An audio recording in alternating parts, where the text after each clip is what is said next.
All right, everyone, what is going on? And welcome back to Mets Weekly as we are live this very moment on YouTube and on X for watch-along coverage of Mets versus Braves, Game 71 of 162, the third and final game of the three-game set against the Atlanta Braves at Citi Field. Before we start, make sure to subscribe for live episodes of the Mets Weekly podcast following every single regular season series.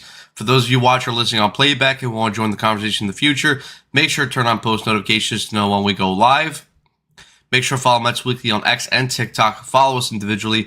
The links are all down below in the description. And guys, one more time, just to comment on it just before we get into this live stream, make sure you guys are on the lookout for tomorrow because, of course, after this series wraps up, there will be a new edition of the Mets Weekly podcast where, of course, Carson, Andrew, and maybe Frank, again, all depending on scheduling, will be live tomorrow to discuss this Mets versus Braves series. Obviously, right now, through the first two games, the Mets took the opener. The Braves took the second game of the series yesterday afternoon. And obviously, today is the last game of the series, and obviously we'll see what happens. If the Mets win, obviously they take the series 2 out of 3. If the Braves win, obviously the Braves take the series 2 out of 3. So it's the rubber match. Obviously we'll see what happens ultimately, but listen, like we've been talking about before, if the Mets do want any type of way to salvage their season and to turn things around, they're going to need to take games against this Atlanta Braves team because, of course, they are chasing them for the division, even though if the Mets do hypothetically get themselves back into a playoff chase,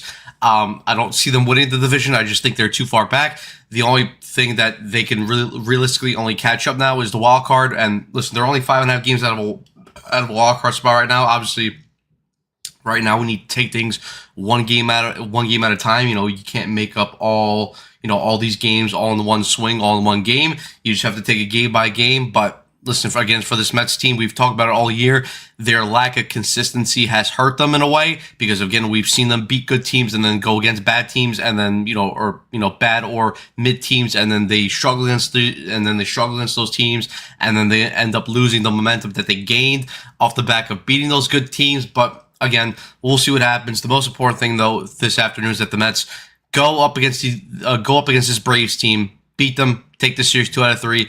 And then obviously move on to the next series, which I believe, looking ahead for the schedule, after today's game, they start a 3. Yeah, they go to Cincinnati and they start a 3-game set, or actually, yeah, it's a 3-game set against the Reds before they head up to Philadelphia to take on the Phillies for a series. So obviously, we'll see what happens today, but yeah, Mets just got to go out there and win this game. Guys, before we head over to the comment section, just going to go through the starting lineups very quickly. So leading off and playing center field for the Atlanta Braves is Michael Harris II. Batting second and playing shortstop, Mauricio Dubon. Batting third and playing first base, Matt Olson. Batting fourth and playing second base, Ozzie Albies. Batting fifth and DHing the former New York Met, Dominic Smith. Batting sixth and playing third base, Austin Riley. Batting seventh and playing right field, Eli White. Batting eighth and playing left field, we have Yastrzemski. And then batting ninth and catching, we have Leone. And then on the mound for the Braves is Bryce Elder. Looking at the best side of things, leading off and playing center field, we got Carson Bench. Batting second and playing shortstop, Bo Bichette. Batting third and DHing, Juan Soto. Batting fourth and playing first base, Jared Young. Batting fifth and playing center field, A.J. Ewing. Batting sixth and playing second base, Marcus Semien. Batting seventh and playing third base, Brett Beatty. Batting eighth and playing left field, MJ Melendez. And batting ninth and behind the dish for the Mets, it is Luis Torrens. And of course, on the mound for the New York Mets, looking for a huge comeback or looking for a huge bounce back start, it is Freddie Peralta. So a couple minutes away from first pitch. Let's see what you guys are saying in the comment section. Two Cats, what's going on? What is up, Matt? Let's go Knicks, baby. Champs. Now let's go Mets. Yes, obviously, we saw last night the Knicks, they went into San Antonio. They won Game 5, and for the first time in 53 years, for the first time since 1973, they are NBA champions. And what a season, what a run. And it was a great feeling last night to see the Knicks win a championship. It was the first major championship that I saw in my life. Yeah, listen, it was fantastic. I met up with Evan after yesterday at Dick's Sporting Goods. He ended up getting some merch. I didn't end up getting anything because by the time I got there, the line was so long, and my ass was not waiting online. Instead, though, I'll definitely try to be at the parade though on Thursday. I got to get up from work, but I definitely want to be there on Thursday because listen, at the end of the day, it's a major championship parade. Like, you know, there's no guarantee in life that you're going to see another one. So you got to take advantage while there is one. Hopefully, I do see a couple more in my life, specifically for the Mets. For the Rangers, I don't know if I'll ever see that because, yeah, you guys know all about the Rangers and all about Chris Drury. Yeah, I'm not too confident about that one. Maybe one day when all that shit's figured out and Chris Drury gets freaking launched to Afghanistan and I never have to see his face again. Hopefully, he gets kicked in the nuts while he's in Afghanistan too, because fuck Chris Drury and, fuck almost everyone associated with the New York Rangers, including JT Miller. But I mean, yeah, we'll see, we'll see what happens. Hopefully also Manchester United maybe in the next couple years, maybe even next season we can maybe win the Premier League title.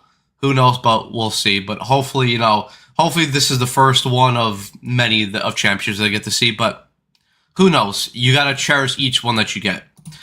King Jalen, yes, Jalen Brunson, the captain, that's a real captain. Not like that, phony JT Miller. And again, fuck JT Miller. Punt lineup yesterday, but Dozonomics, absolutely. If they can get any type of momentum and start taking 3 wins for every loss consistently, they could easily catch up for the wild card. Lots of very mediocre NL teams, absolutely. 1986, what's going on? If OG were to throw out the first pitch today, you think they would show it live, right? I hope they would show it live. Two Cats again saying, I had no doubt San Antonio will be a dynasty. Their whole team is younger than me. And 1986 saying, I was at my senior prom when Mateau scored that goal. Half the class was Devils fans, half was Ranger fans. Fun time. It was definitely a fun time. I mean, listen, for me, I got to see them make that Stanley Cup final run in 2014. Obviously, there was a couple other runs where 2012 they made that conference final. 2015 they made that conference final. Obviously, the 22 and 24 team, even though I have much more...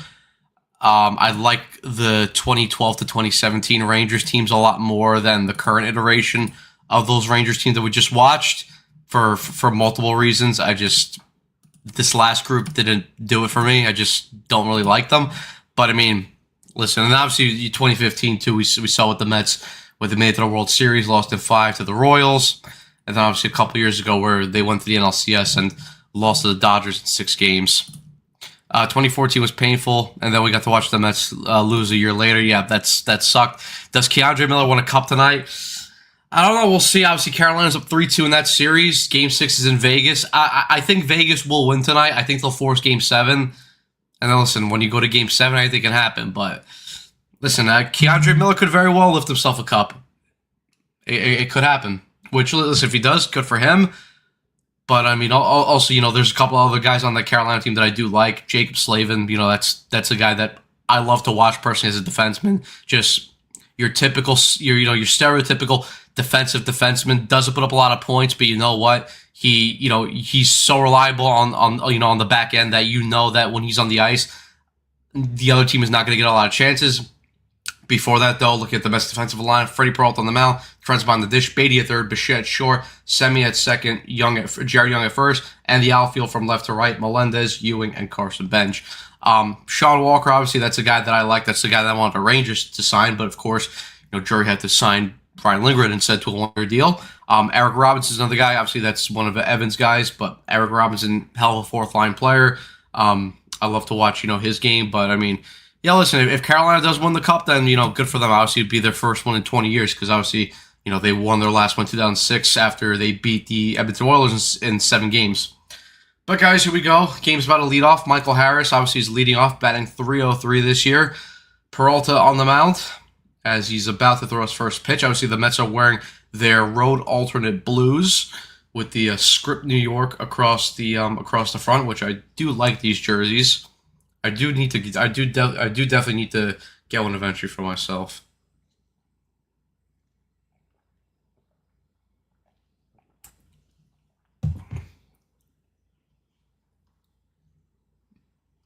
I remember Leach on the Olympic team. I was so happy when the Rangers drafted him, my all-time favorite Ranger.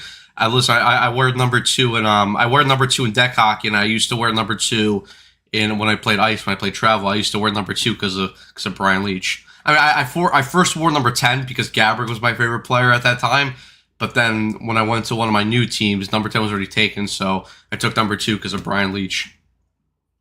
even though I never even had the same play style as Leach, because obviously Leach was a very good two-way offensive defenseman, and I'm more of a defensive defenseman. But listen, I still respect Brian Leach. I love it, even though I never got to see him play live. But looking at the highlights and everything he's done for the Rangers franchise, Hall of Famer as well. But yeah, I love Brian Leach.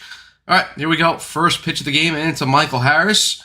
And he fouls that fastball away, and we are underway from Citi Field. So it's like I said, Harris batting .303 this year, has had a very good season compared to his last couple of seasons where he's kind of struggled in terms of batting. The 0-1 pitch from Peralta is in there for strike two.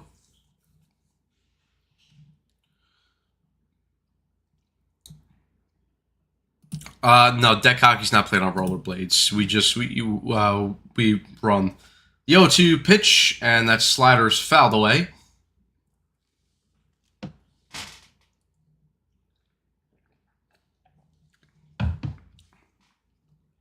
Zach Aston Reese was at my rig the other day. That's pretty cool. The 0-2 pitch from Peralta misses up and away for ball one.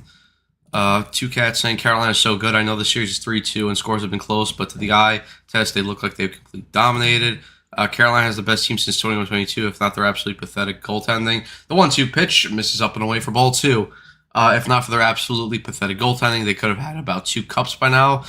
They could have, but some of the teams that they lost to, like Carolina, for example, I'm not Carolina, Florida, for example. Florida was definitely the better team compared to Carolina. The 2-2 pitch is hit into the outfield, and that's going to get down for a base hit in front of MJ Melendez. So the Braves have a leadoff base runner here, courtesy of a single by Michael Harris.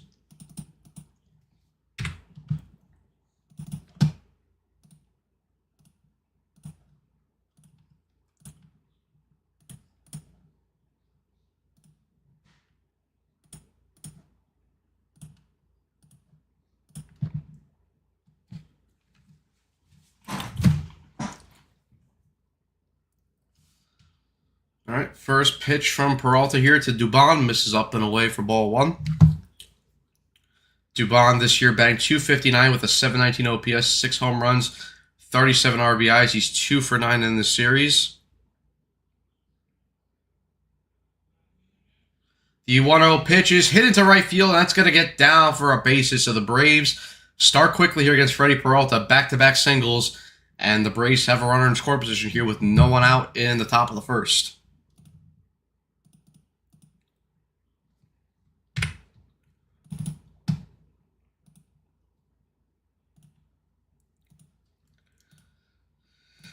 So not a great start here for Freddie Peralta. Not ideal at all.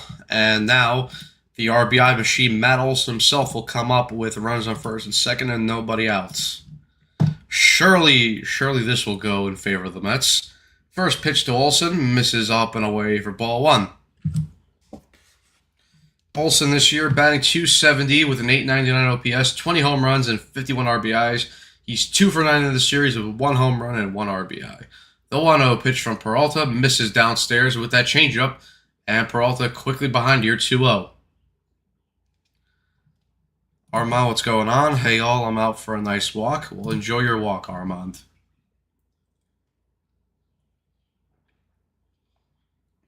The 2-0 pitch is swung on and missed on that changeup, and now the count sits at 2-1.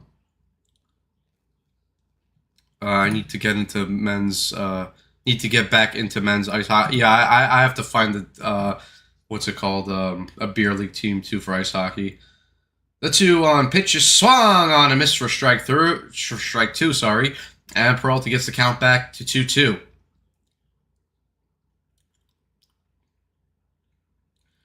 Florida will be back next year. Yeah, absolutely. What's going on, Ken, as well? Yeah, me and Evan play together on the same team.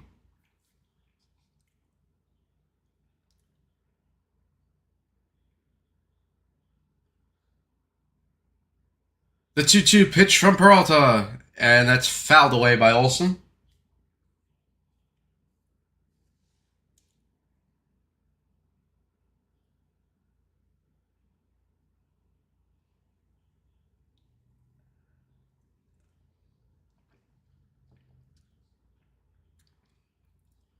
The 2-2 pitch and that fastball misses inside, and now it's a full count to Matt Olson.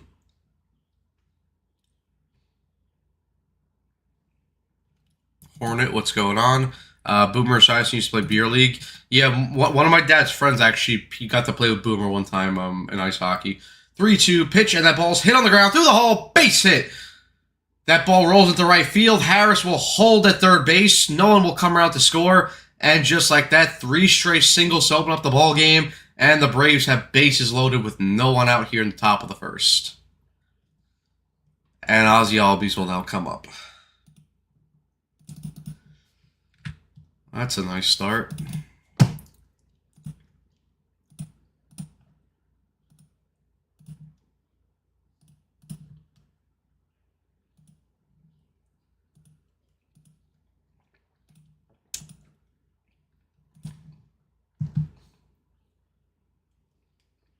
First pitch hits the outside corner for strike 1.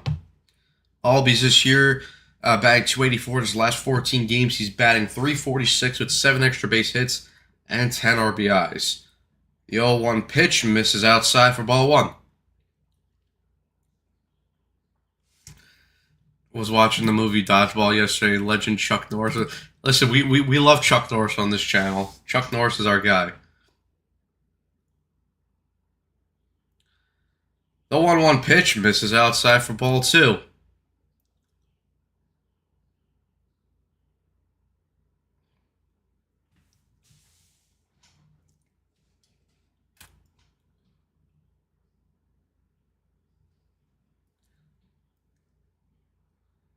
The 2-1 pitch is popped up. Beatty will go after that, and it will go into the seats for a foul ball.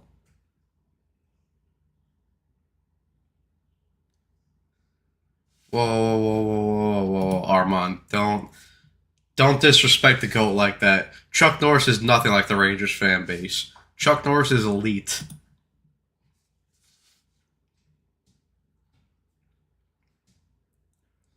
The Rangers fan base sucks. Don't compare Chuck Norris to the Rangers fan base. The 2-2 pitch swung on and missed for strike 3. Albies goes down on the curveball. And that's a huge first out here for Freddie Peralta.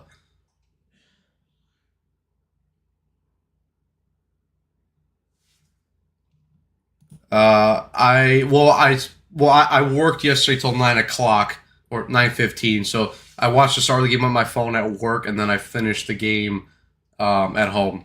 I watched with my dad. My sister as well.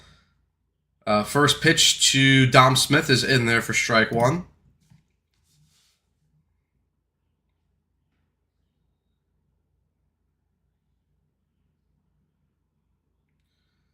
The 0-1 pitch misses up and away for ball 1.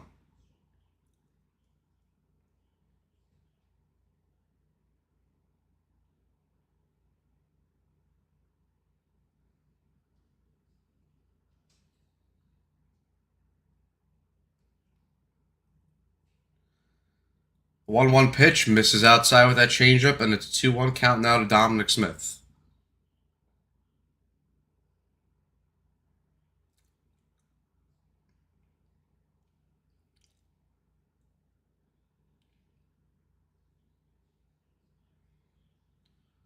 Two one misses outside. 3-1.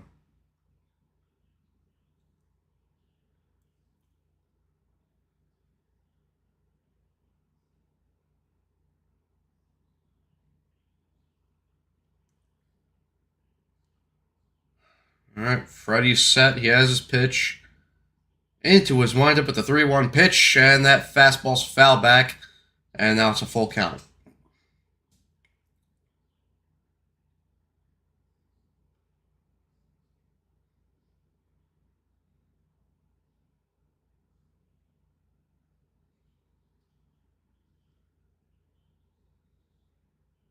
There's a look at Carson Benj. Obviously in center field today for back-to-back days.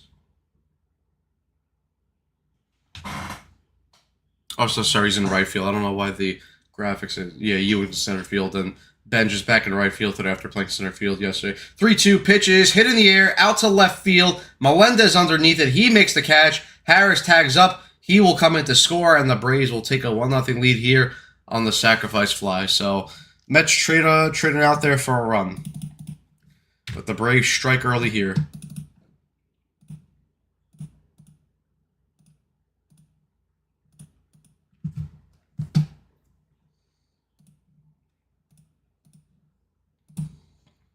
All right, and now Austin Riley will come up with men on first and second with 2 outs. What's going on, NG? Let's go. Let's fucking go Knicks. Absolutely.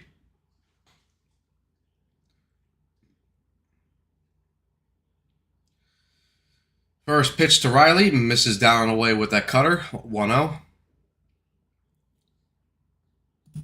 Doze's face looks like he's sitting on a stale Twinkie.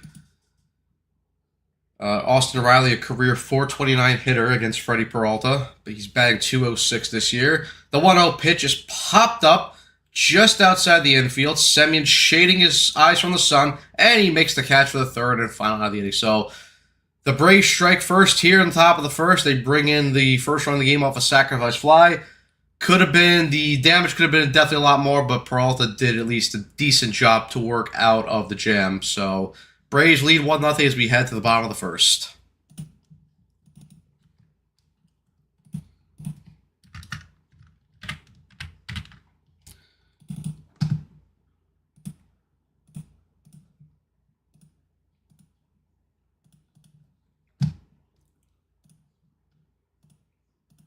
Right, let me get the scoreboard update for you guys. And speaking of Twinkies, I believe I have the talent to shove this Twinkie up my ass. does have the talent. You heard it there first, guys. Doze's chin recedes more with every loss.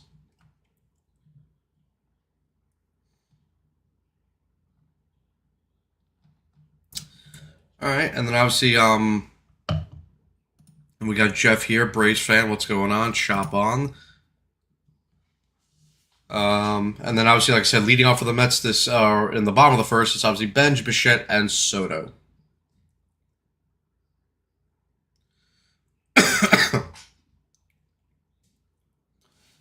We also got 52 of you guys watching the live stream right now. So as always, guys, make sure you guys hit that like button, subscribe, share, hit the notification bell as well. You guys are awesome. We all appreciate you guys' support here on Mets Weekly. You know, Carson, Andrew, Frank, Evan, me, we all appreciate you guys. You guys are awesome. Keep up the good work.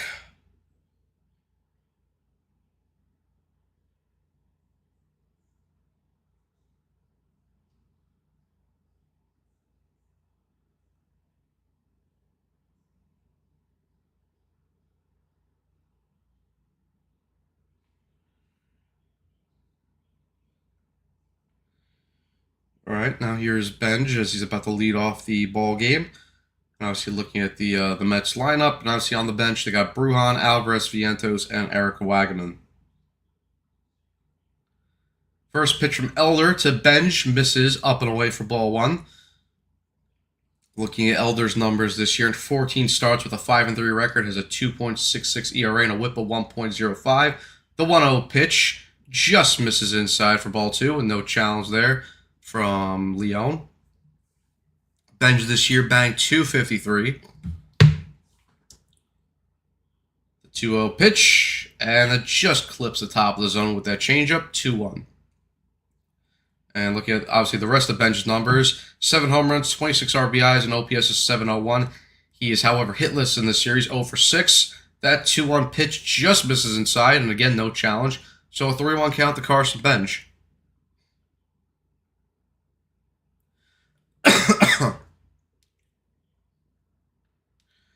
The 3-1 pitch, and that just catches the knees for strike two, and it's a full count to Benj. Obviously, looking at the umpires today, Roberto Ortiz behind the dish, Jim Wolf at first, Alan Porter, the crew chief, at third, and John Bacon behind second base. The 3-2 pitch misses inside and just barely misses Benj as well. So that's ball four, and Benj leads off the inning with a walk.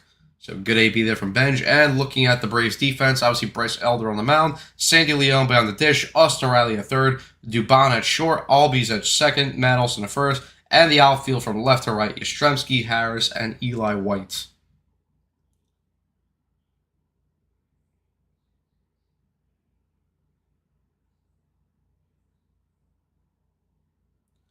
First pitch to Bichette, hits the bottom part of the zone for strike one. Bichette banged 236, but he's had a very good series so far against the Braves.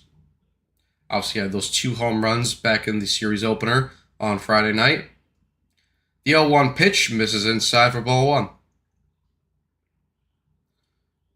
And yet Bichette is 14 for 36 in his last 9 games with 3 home runs and 12 RBIs. It's a 389 batting average. The 1-1 pitch is fouled up the third baseline. Count now 1-2. Did they change the pitcher today? Holmes is on the thumbnail. Yeah, I guess they did. I didn't even recognize that Grant Holmes was on the thumbnail. So yeah, I guess they did change the pitcher. The 1-2 pitch misses up and in, and now it's a 2-2 count.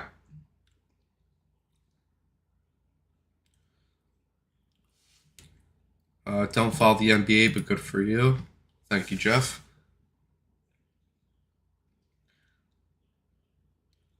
The 2-2 pitch, and Bichette hits that ball through the hole. That's a base hit, and that's going to roll into the outfield. And Bichette there with another base hit. So now the Mets have runs at first and second with nobody out. And now Juan Soto will come up to the plate. First hit of the afternoon here for the Mets. And Bo continues his hot form as of late.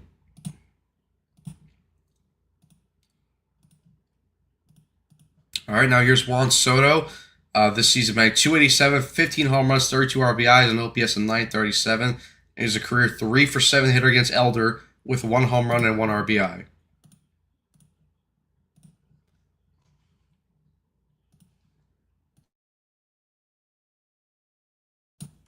First pitch here to Soto, who looks to bunt but pulls back, and now the count's 1-0.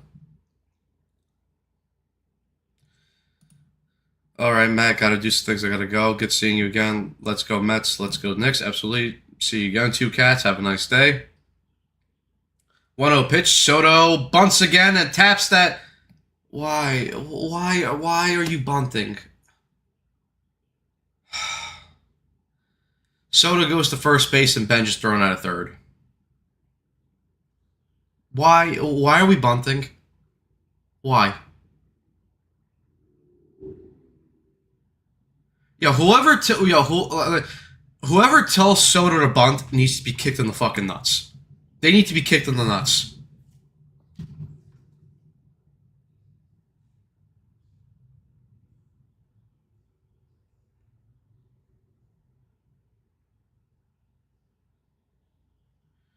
All right, now here's Jared Young up with runs at first and second with 1 out. That pitch misses up and away for ball 1.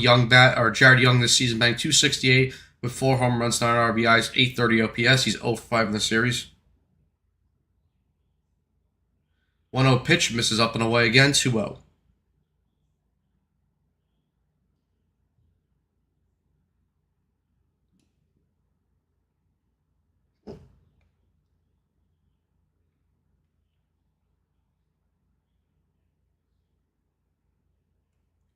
The 2-0 pitch misses down and in for ball 3. So now it's a 3-0 count here to Jared Young. But yeah, like I said, whoever tells Soto to bunt, 1 needs to be kicked in the nuts, and second of all, they need a baseball bat shoved up their ass.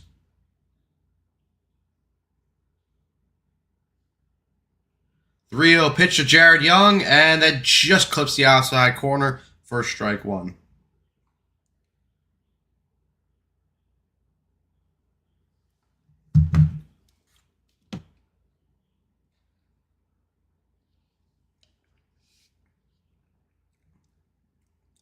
.31 pitch is hit through the hole. Hit up the middle. That's a base hit. Bichette will round third base.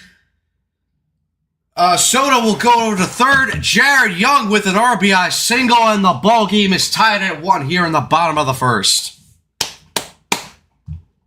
Great job there by Jared Young, who continues his impressive season.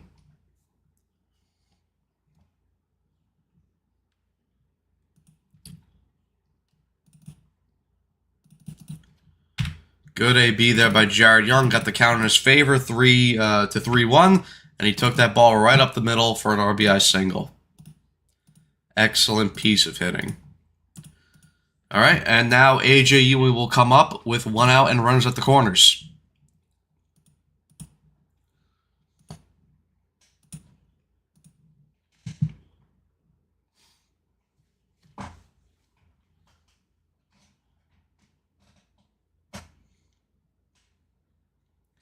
AJ Ewing this year batting .250 with 1 home run, 7 RBIs, and a .657 OPS. He's currently 0 for 5 in this series.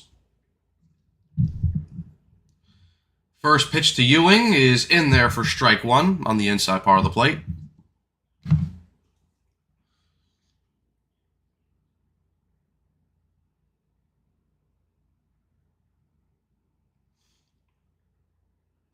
The 0-1 pitch misses outside for ball 1.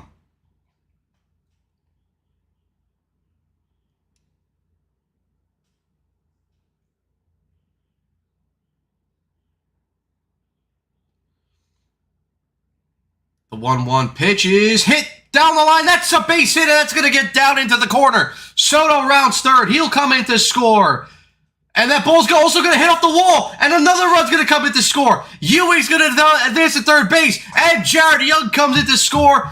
And it's now 3-1 Mets on an RBI. Probably they're going to rule that an RBI, probably an RBI double there for AJ Ewing, because it was a bad throw there by Yastrzemski. He tried to throw that into the infield, and it bounced off the wall. But 2 runs come in to score. It is now 3-1 Mets here in the bottom of the first. So great piece of hitting there by AJ Ewing to take that ball down the opposite field and down the third base line. Well, I hit that right off the pole to where the protective netting is. But hey, listen, you take it. You take it. It's now 3-1 Mets.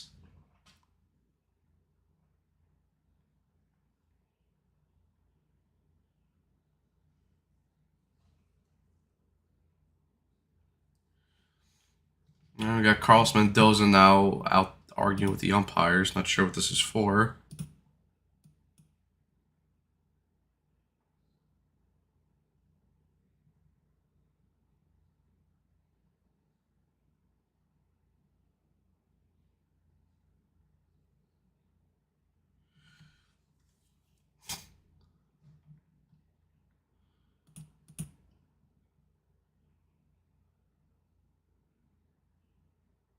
So let's see. Are they going to send the runners? Are they going to send Jared Young back?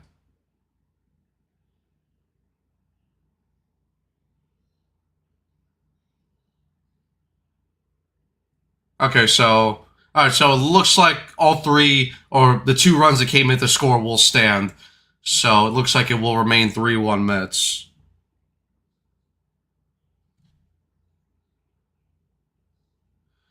All right, now here's Marcus Semien up. And that pitch misses inside for first base umpire says he went around. So it's strike 1. All right, there we go.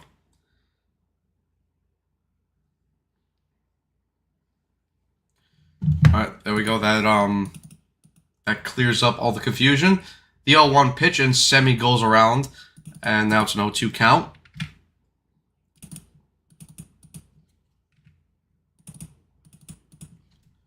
All right, let me get the scoreboard now updated for you guys. The 0-2 pitch to Semien, and that ball is fouled back into the seats.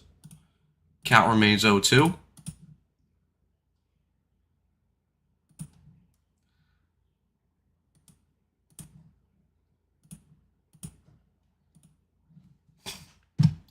The 0-2 pitch, and Semien rips that ball down the third base line, but foul as it goes off the netting.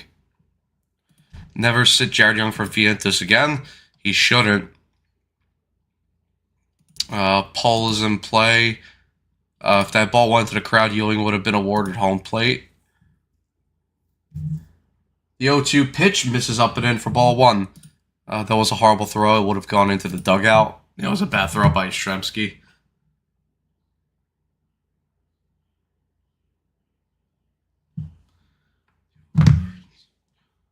1-2 pitch is swung on a miss for strike three. Semien goes down on the high pitch. And just like that, now there's 2 outs here in the bottom of the first. And Ewing will remain at third base. And now everyone's favorite New York Met, Brett Baty, will come up. Wanna go viral. All right, Elder already here at 27 pitches.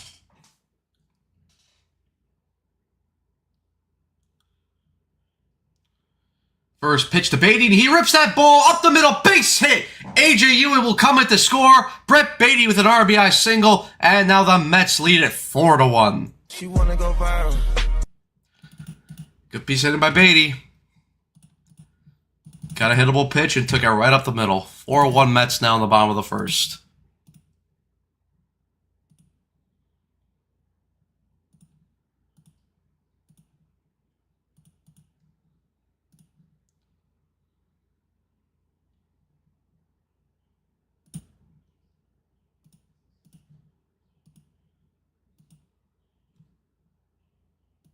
All right, Baty slides back into first base. It's 1 disengagement for Bryce Elder. And now MJ Melendez is up with 2 outs and a runner on first. Melendez batting .208 with 4 home runs, 11 RBIs, and a .710 OPS. The first pitch is in there as it clips the outside part of the plate for strike one.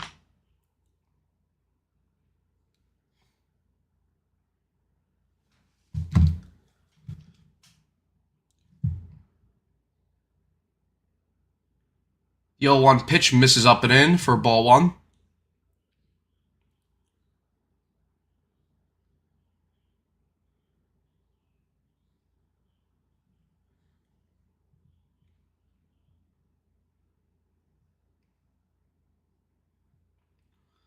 The 1-1 pitch, and Melendez pops that pitch up. The third baseman, Riley, will get underneath it, and he'll shade his eyes from the sun, and he makes the catch for the third and final out of the inning. But the Mets strike back here in the bottom of the first. They went down early 1-0, but a couple of huge RBI base hits from A.J. Ewing, Brett Baty, and Jared Young as well, and they take a 4-1 lead here as we head to the top of the second. Now let's see if Freddie Peralta can actually settle down here and actually pitch with the lead. Do I have high expectations? Not really, but I guess we'll find out. We'll see what happens. Whatever happens, happens, as a former Mets hitting coach once said. Hornet saying, I know the Mets have been bad, but I'm not seeing why the Braves are the best team in baseball. I mean, to be fair to the Braves right now, they are missing Acuna and, what's it called? They're missing, what's his name? Their starting catcher.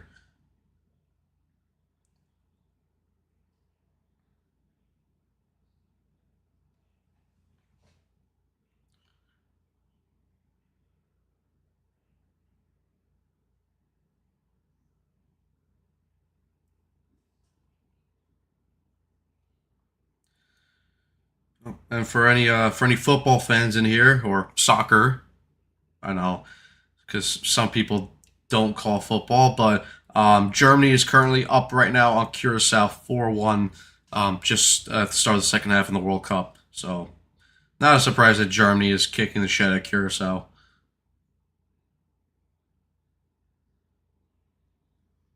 I should put the game on my phone.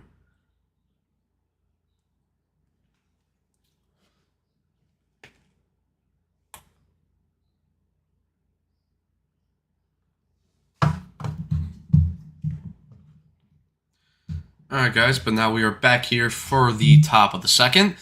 And Austin Riley made the last out. So Eli White, the right fielder, will lead off for the Braves here. And obviously Eli White had a very, very productive game for the Braves yesterday. Obviously had the 2 doubles and ended up hitting a solo home run as well, which at that point put the Braves up 2-0, and it ended up being the game-winning run. First pitch to White is in there for strike one. They were, but Germany, we knew that Germany was eventually just going to take over. The 0-1 pitch is hit foul up the third baseline.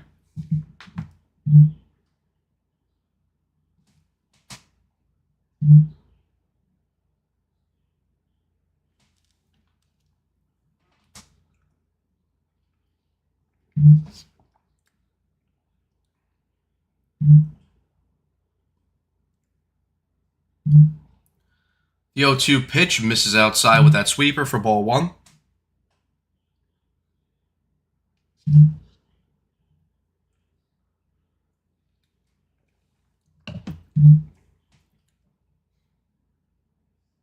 All right, Peralta's set with the 1-2 pitch, and that fastball misses down away for ball 2.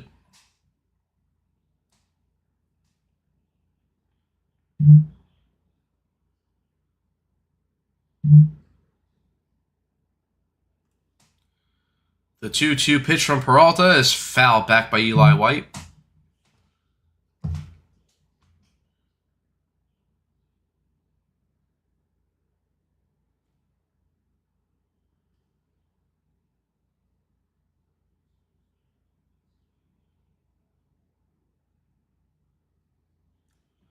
Pitch is hit on the ground up to Bichette, who throws over to first base, and Eli White is retired on the ground ball. So 1 out here for Peralta and the Mets.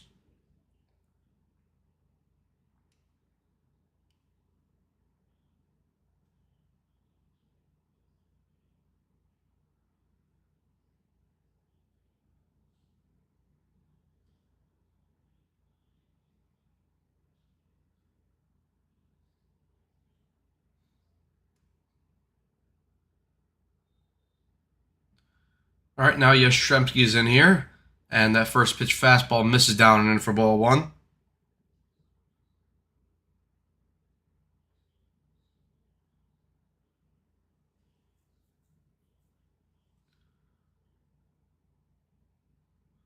One 0 pitch, and that curveball's in there for strike 1.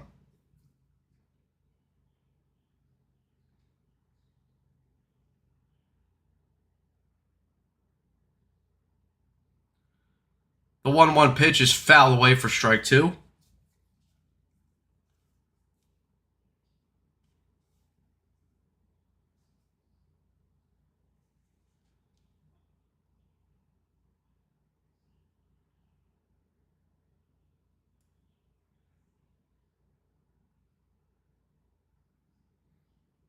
And that pitch is hit up the first base line, fielded clean by Jared Young, who steps on first for the second out of the inning.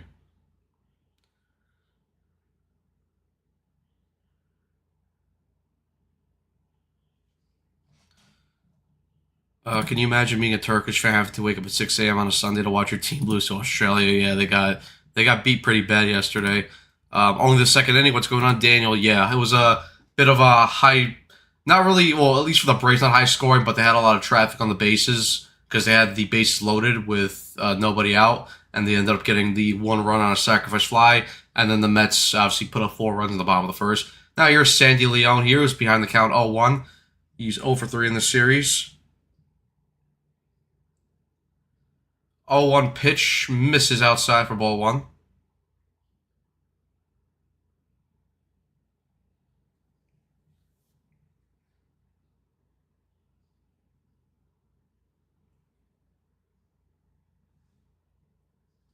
The 1-1 pitch is hit foul, and that's a 1-2 count.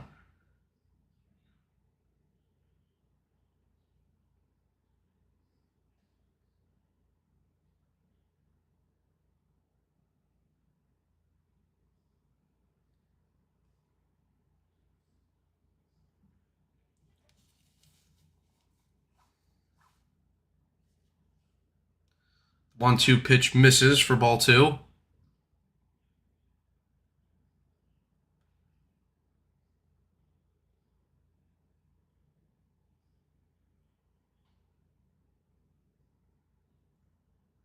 Two-two pitch is fouled away.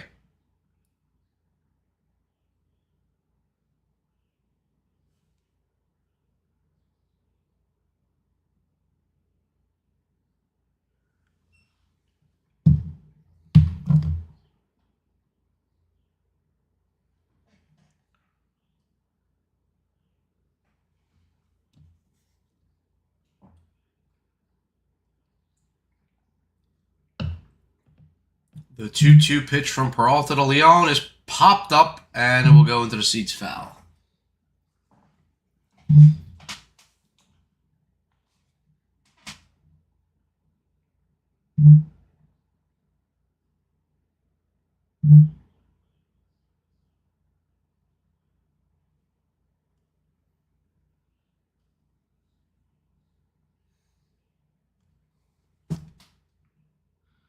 The 2-2 pitch misses down and in, and now it's a full count. How did the Mets score the score the 4 runs? What's going on to Radiant? Bench and Bichette both got on. Soto then bunted, and Bench was thrown out at third. Strike 3 there for St. Leon. He goes down swinging, and that retires the top of the second. So we head to the bottom of the second. It's 4-1 Mets. So yeah, Soto obviously hit into his field of choice on the bunt. It was first and second with 1 out. Jared Young then hit a single up the middle. AJ Ewing then hit a 2-run double, or it was an RBI double into the corner, but then there was a throwing error, which made it 3-1. And then Beatty ended up hitting a RBI single to bring in another run. So that's how they scored their 4 runs. But a good bounce back inning there by Freddie.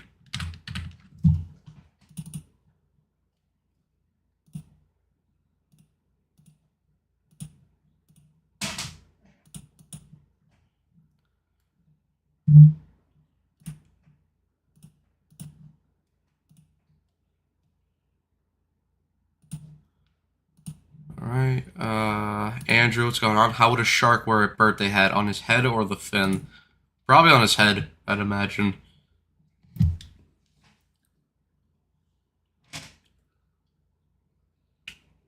Chat, any comments on that question? Do you have any suggestions?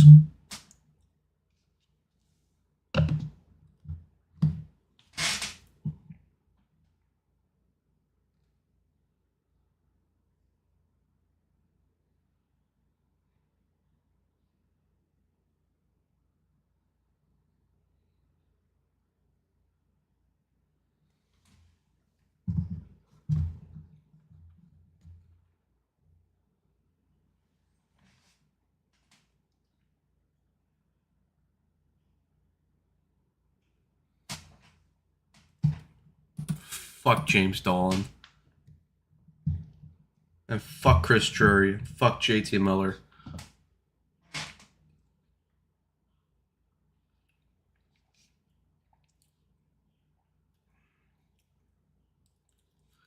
All right, now here's Luis Torrens, who will lead off the bottom of the second here as the 9-hole hitter.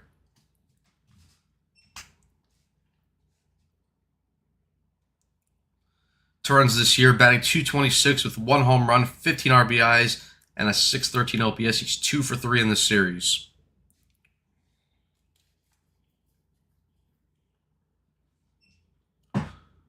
First pitch to Torrens misses upstairs for ball 1.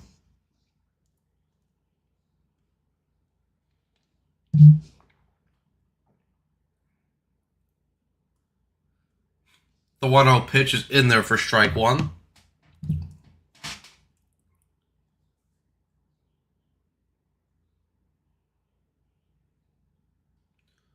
The 1-1 pitch is in there for strike 2 on the changeup.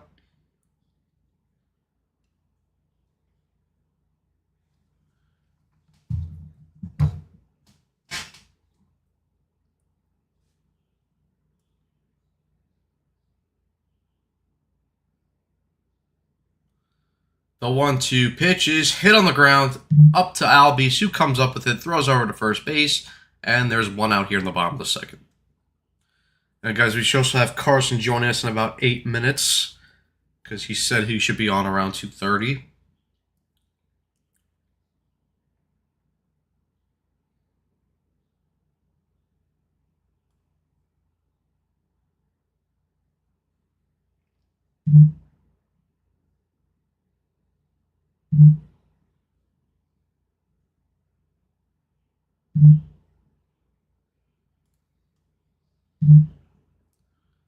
First pitch to Benj, who walked in his first AB, and he fouls that pitch off, so 0-1.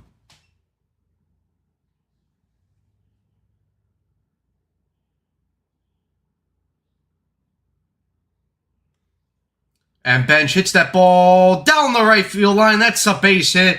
White will get off. Will get there to cut off that ball, and Carson Benj will hold at first base with a 1-out single. So there we go. First hit of the afternoon for Carson Benj, and the 5th hit of the afternoon for the Mets. Good piece hitting there by Carson Bench.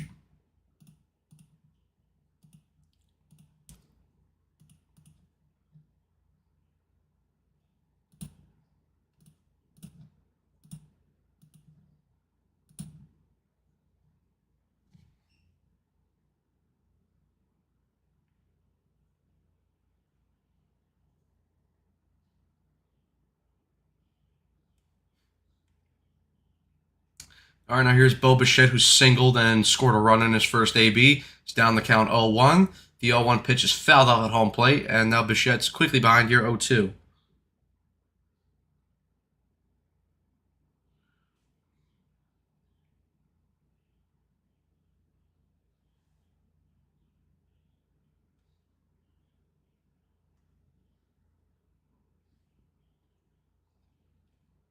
The 0-2 pitch, and Bichette goes down, swinging and missing on the cutter for the second out here in the bottom of the second. And now Juan Soto will come up.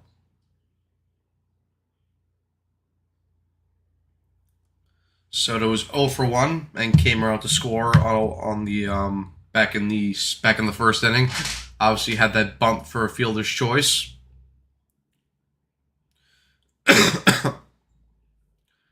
First pitch to Soto just clips the outside part of the zone for strike one.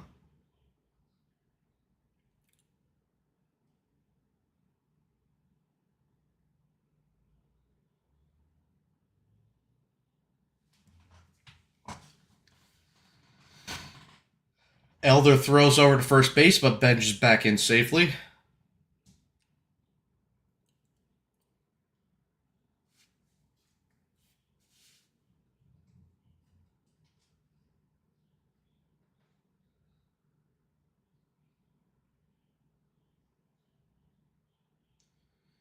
The 0-1 pitch, okay, misses, and the third base umpire says he did not go around. So it's a 1-1 count here to Soto.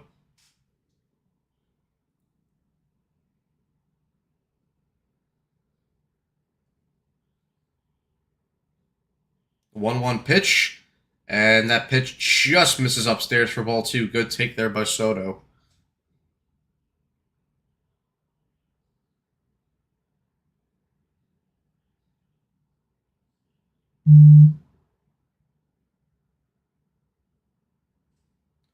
The 2-1 pitch, and Soto hits that ball up the middle for a base hit. Bench will round he'll round second base. He'll hit the third base. Juan Soto with a single there, and now the Mets have runners at the corners with 2 outs. That's their 6th hit of the afternoon. The first hit of the afternoon for Juan Soto, and now Jared Young will come up.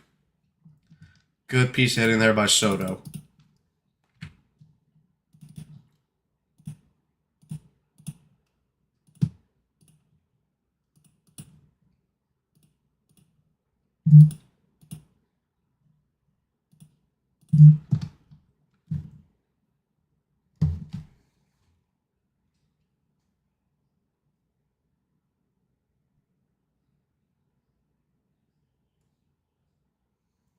First pitch to Jared Young misses upstairs for ball one.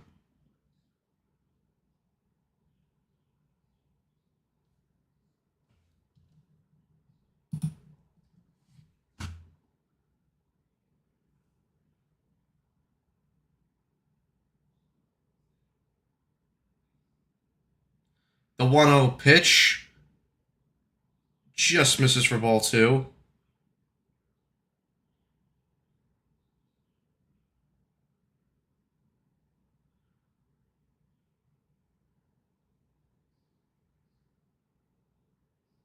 The 2-0 pitch, and Jared Young fouls that pitch away. Counts now 2-1.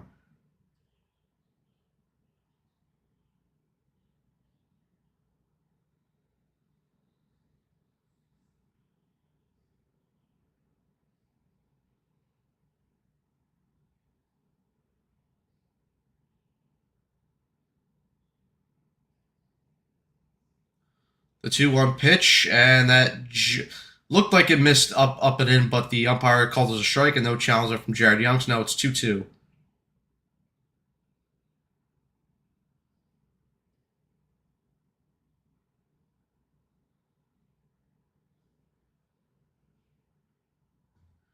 The 2-2 pitch is fouled away.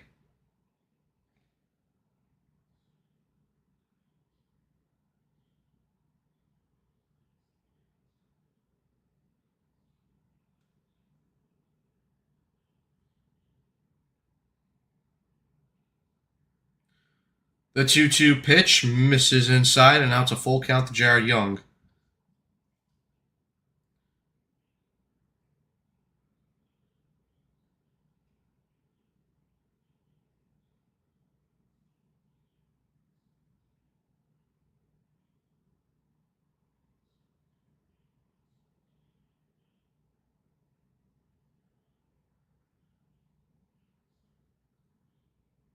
All right, Elder already has thrown his 50th pitch of the ballgame, about to throw his 51st.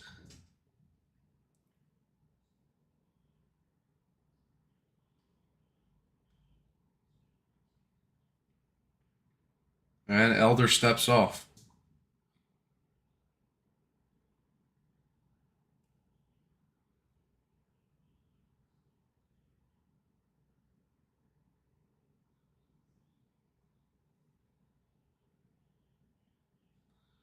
Three-two pitch is popped up on the infield. Austin Riley will get underneath it, and he'll make the catch for the third and final out of the inning. So the Mets have a couple runners here on base, but they're unable to bring them around. It's 4-1 Mets as we head to the top of the third.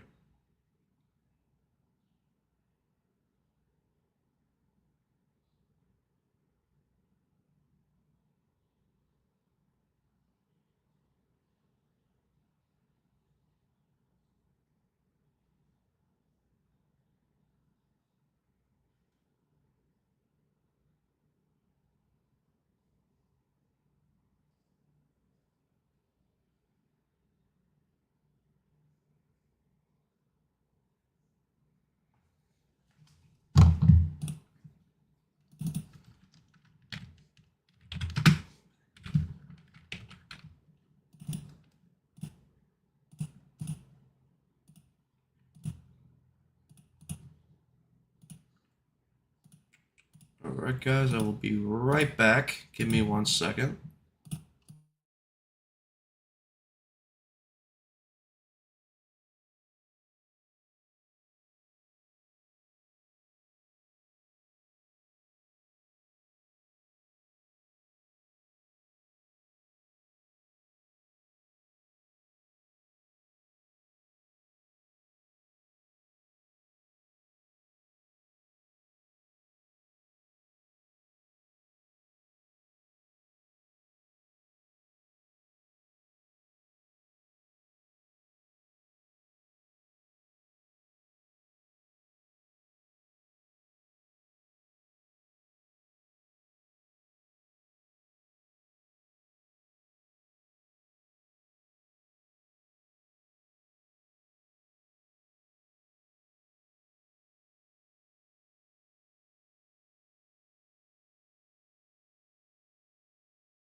Guys, we're back here for the top of the third. Michael Harris leading off. He's ahead in the count 1-0, and that pitch misses outside.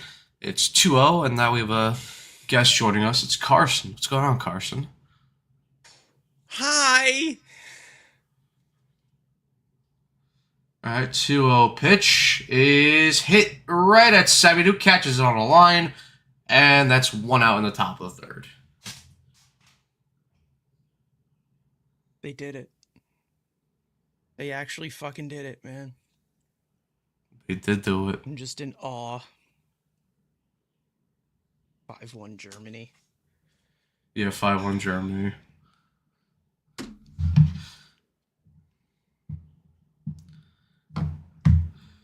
First pitch into Mauricio Dubon, misses down and away.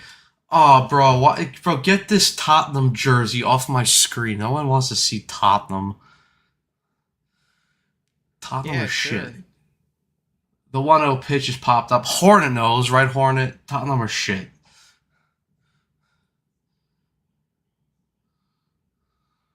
Okay. Sure, I know what you're talking about. All right. Oh my god, man. Nothing. The Nothing can 1-1 piss me off. pitch is hit on the ground. Peralta up with it, throws it to first base, and 2 outs. Nothing can upset me right now. Nothing. I would challenge that. Drury doing some How dumb so? shit would piss you off. I would just laugh it off, man. I just Oh man. 53 years.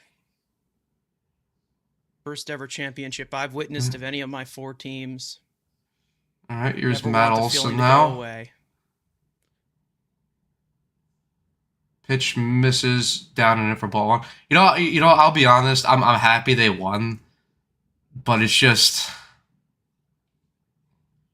I don't know. Because they're not my main team. I'm just like I said. I'm happy they won, but I'm just not like I don't have that full championship energy. I can't lie. I mean, basketball turned into what it was now, but I think the Knicks kind of made me feel like fall back in love with basketball because for what we were seeing in this league for a few years, I mean, but now you got ethical hoops from Brunson and this group of goats, man. Ugh. 2-1 pitch misses up and away for 3. No, it's like I said. So I'm happy that they won. It's the first championship that I've seen as well. But it's like because like me and Evan after they won yesterday, we went to Dick's Sporting Goods and Evan got like shirts and stuff and the championship hat, and there was like people outside like screaming at the top of their lungs. I just for me like I'm not at that level. Like if the Rangers won the cup or the Mets won the World Series, like I'd be or United, like the team that I root for, if they won their league, like if they'd win their championships, like I'd be at that level. It's just I'm not like. I wish again. I'm happy that the Knicks won. I would easily trade that championship in though for a Rangers Stanley Cup or a Mets World Series. Considering the pain and suffering, I probably would disagree with you, considering what Knicks fans have had to endure for, let's say, the past 30 years. But listen, I mean, I've given up on the Rangers possibly winning anything. I think we all have. But yeah, if the Raiders won, that would be a restore of glory. And then the Mets, of course. I mean, the Raiders I need to see win a playoff game first. Like, I need to see that. I've seen them in 2 playoff games. They've lost both. They have the second longest drought of playoff win. But either way, I mean, I just... Oh my God. They fucking did it. They fucking did it. All of those years that I watched, just fucking... What's his name? Marty Collins as our best player in 2009, 2008. Fucking Andrea Bagnani, the big bust of 2 draft picks. All the coaches, all the clowns. You go into the parade, Carson? I probably am not, unfortunately. But I will be in full viewing pleasure of it, unfortunately, because I do have some stuff to attend to on Thursday, unfortunately. But I've been locked into all the videos on social media. I'm probably gonna go to the parade. Enjoy it.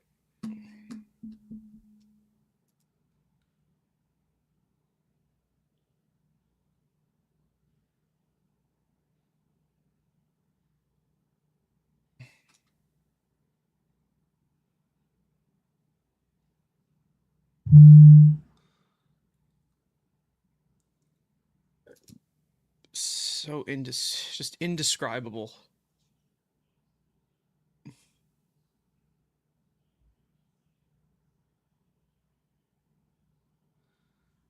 Matt, I'd like to meet you and get a pick and a beer or a blunt. I mean, I don't smoke. I'll get a beer with you. Yeah, I can't smoke. I get fucking paranoid when I smoke weed. I think there's like that the polls monsters. are gonna get invaded again. No, I think there's like monsters chasing me. Damn. AJ Ewing now up. No, it's not like I'm I've just never, being. I've never I'm drank just being. or smoked in my life, so that's No, that part about monster that's being over dramatic. It's just I get paranoid. Do you The think 1-1 Chuck Norris pitch invade is- Berlin?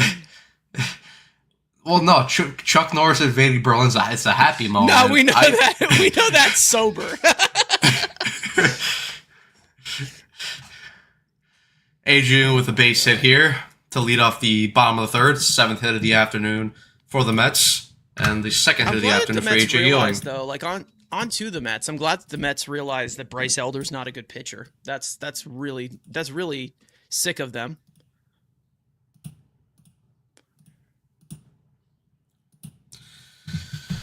Semien now hits that ball, and it's caught on a line by Dubon. Back. Ewing back to first base safely to avoid the double play. But yeah, I want to see one of my other teams win a chip though, because it would just again, like, I'm happy the next one, but it'd be more special.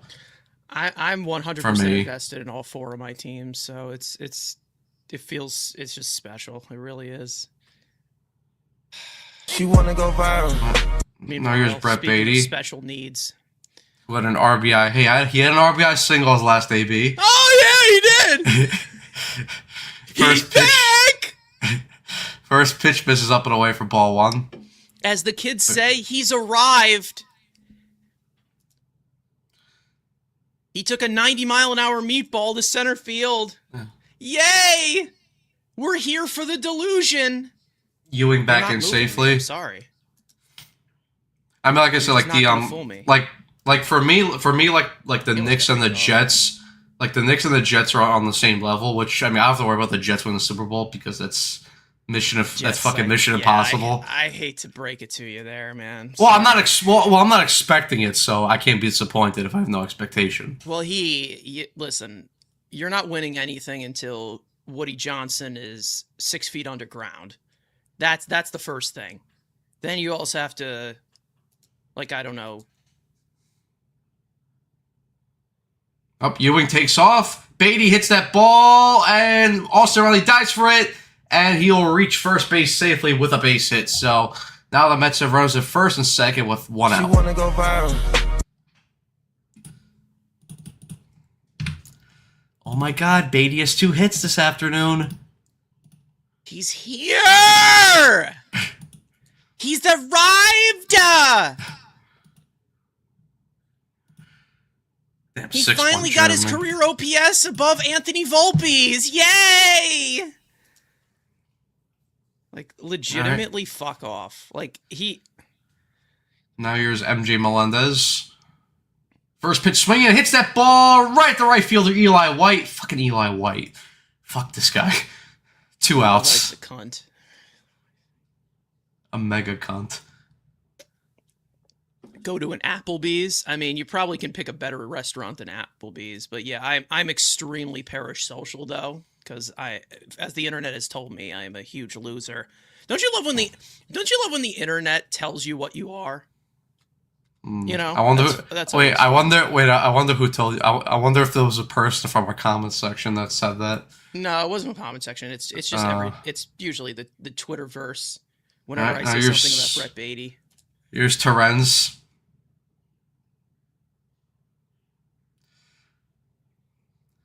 But yeah. No, yeah, listen, the Jets are not winning until Woody Johnson goes away. Terens hits a ground ball over to first base, inning over. Mets threaten again, but are unable to bring home anyone. 4-1 as we head to the 4th inning. And we know that the Rangers aren't doing anything until a certain person gets sent to Afghanistan. Yeah. To be honest, at the rate, just hire Leon Rose for the Rangers too. Like He can't do any worse. he can't. No.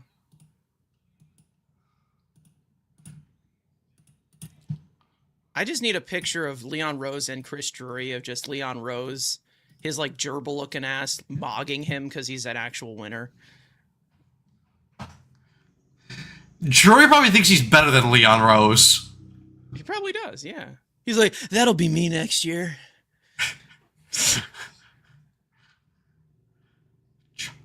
That'll be me next year. Honey, get the strap.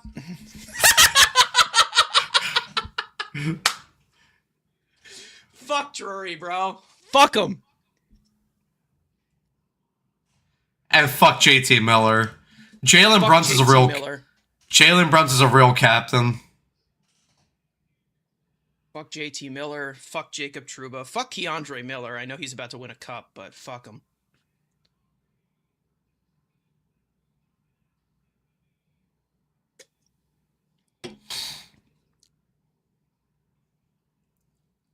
I like the Mets are exposing the Braves for being a fake first place team. The Phillies are better. I'm going to drink bleach for saying that out loud. I mean, listen, this Mets team, if they actually got their shit together and showed consistency, they could do something. But can we actually weigh on that possibly happening? I don't know. I don't think you can at this point. Because yeah, maybe they win this series against the Braves, but what are they going to do next? Yeah, then they probably lose the series to the Reds. I mean, they're not that far back of a wild card spot either. So. They got to get healthy. Obviously, they need Lindor back. They need other guys back.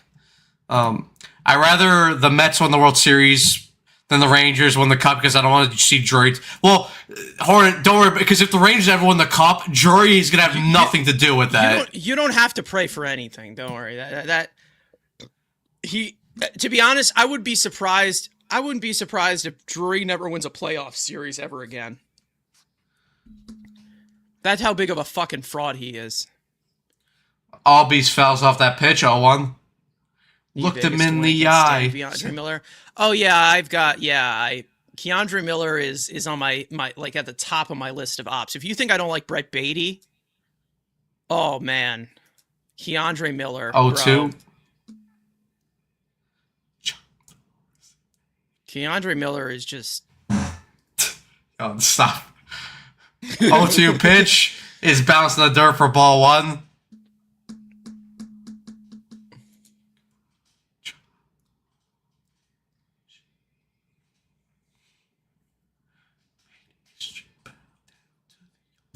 All I can say is 1-2 pitch, and Albies hits that ball right at Jared Young, who flips it over to Peralta. 1 out.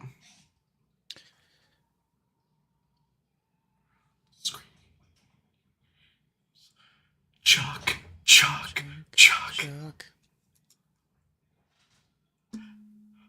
I hope Chuck Norris is at the parade. Better without Vientos or Alvarez in it.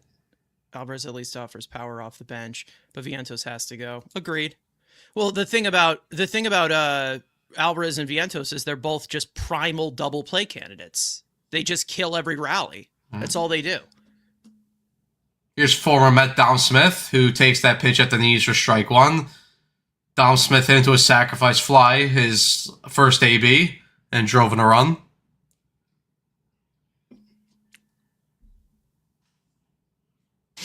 Radiant. The 0-1 pitch is hit on the ground, sending over to his left, comes up with it, throws over to first base, 2 outs. There's the Dom Smith I know.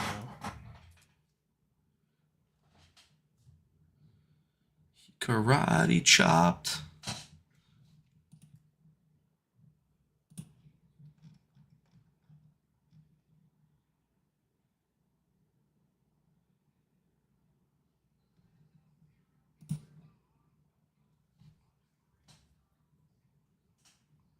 All right, now here's Austin Riley, who's 0 for 1. And Riley hits that ball in the air. Beatty going over to get it. Called up by Bichette, and he drops it. Oh, that might be an error. Depends on if it was in the... They classify that as in the park. It was Beatty's fault. Fuck Beatty. His tall ass blocking little Bo. I don't know. Are they going to call an E6 on that? We'll Oh, see.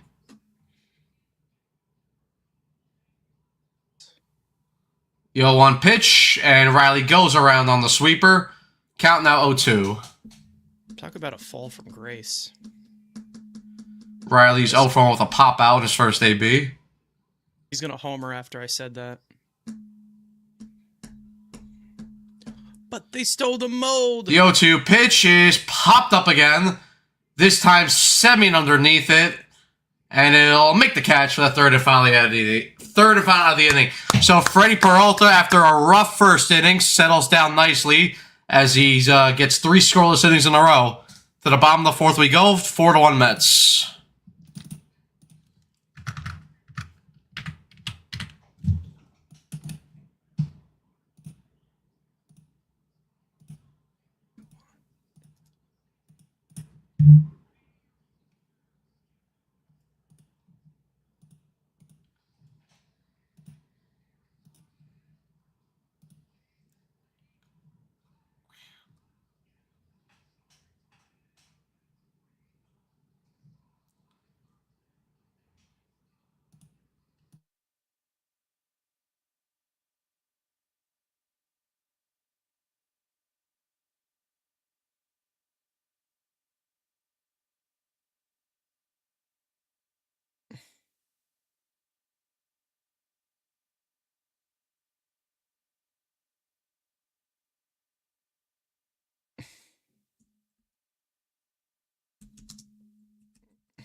All right.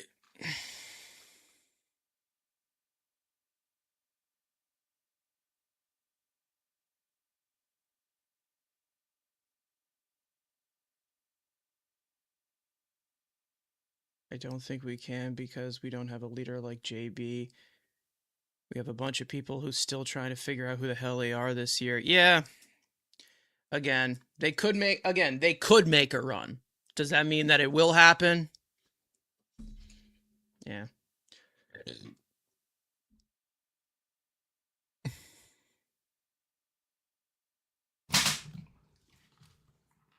I'm not a Rangers fan, but would we be happy if the Rangers did win it next year? They are not anywhere close. They're not winning the cup next year. They're not winning anything. They won't win jack shit. They're a joke. All right, Benj is up here. He's 1-for-1 with a walk and a single. He's got the count to 1-1. Yep. Thanks to The Rangers. way that The Rangers team ran. The Rangers are gonna be a lottery team next year again. Yep. Probably for the next 3 years, to be honest. Who knows? Which is good because I want them to be a lottery team. Yeah. 7-1 Germany. get- Fuck.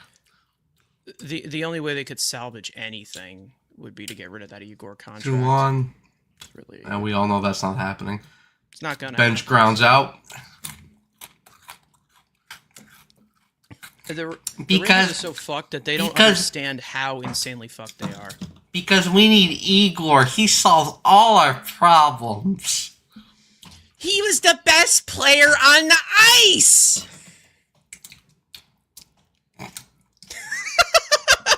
Hi, That Evan. what a fucking transition. Pool time.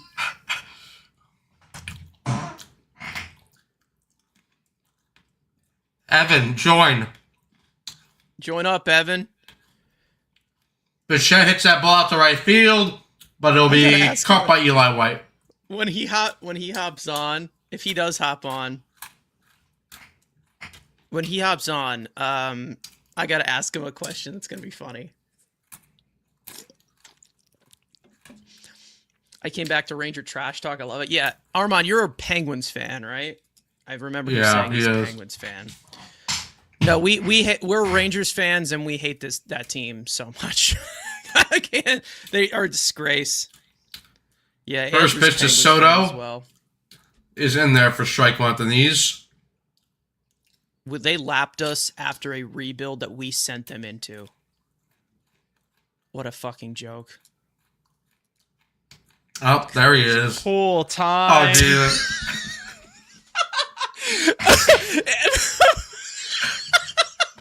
I'm gonna ask you this, okay? What's up? Okay. How was your first goon session as an NBA champion?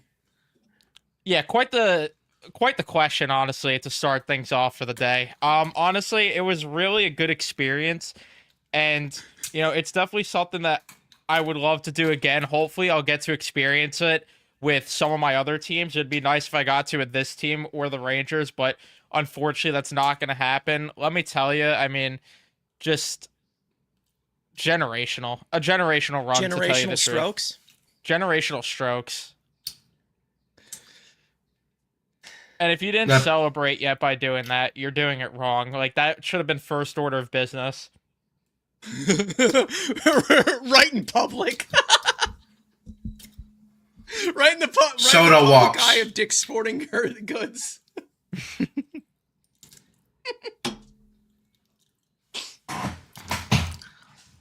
That picture, I can't. Pool time.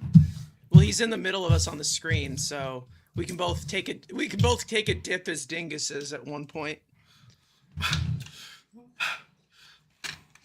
The vertical one's even fucking funnier.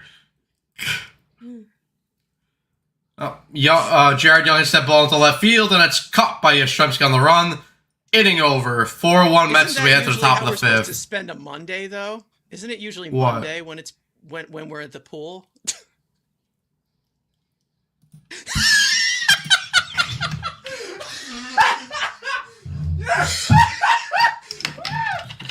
Are you okay?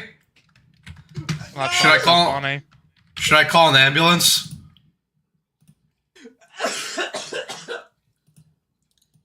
Oh my god! Dude, I can't. How many bunts today? Yes, Soto bunted and it was a fuck up.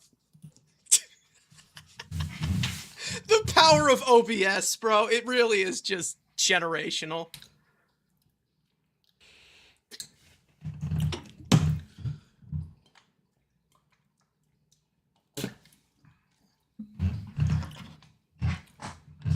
I've decided that until the mustache is back, this is what it's going to be with my face cam. Okay. We've got a new gimmick on our hands. Well, as long as it's back for the draft stream. Oh, fuck.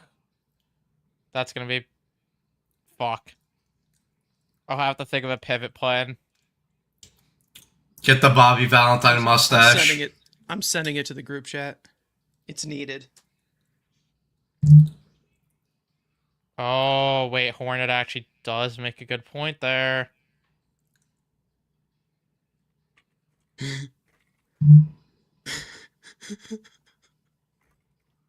Binoculars down now. Rockers down now.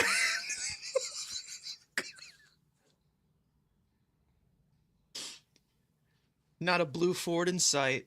Yep.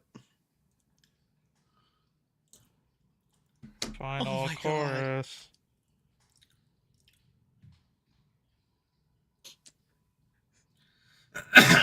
All right, Eli White to lead up the inning here. Dude, we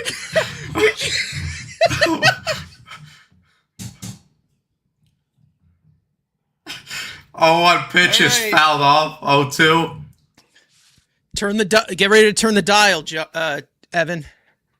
Oh, We're getting to the oh, you know. to the finale. Splash. I love how Hornet knows the context now, or not the context, but like knows with the song. Wait, we missed it. I went to raise the volume, so I don't know why it didn't.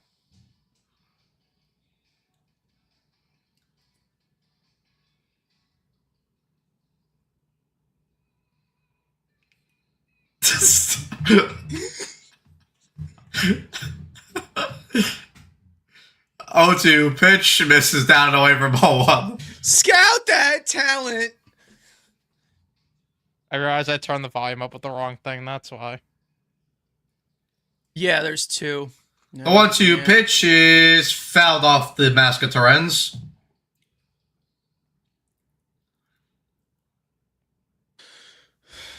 Oh my god, man. Ah. Ah.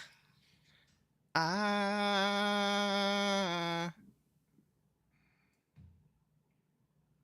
He put up a pool. The 1-2 pitch is fouled away.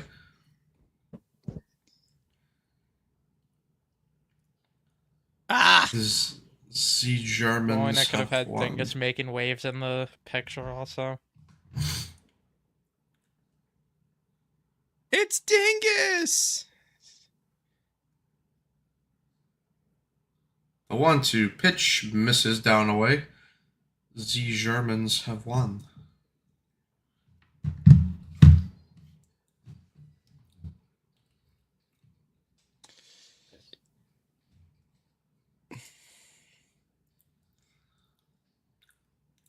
Two-two pitch is hit in the air out to center field. Ewing underneath it makes the catch for the first out.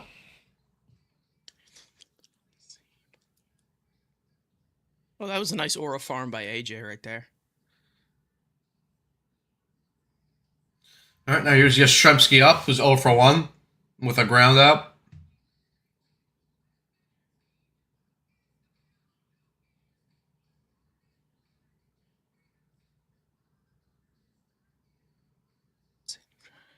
First pitch, curveball misses outside for ball one.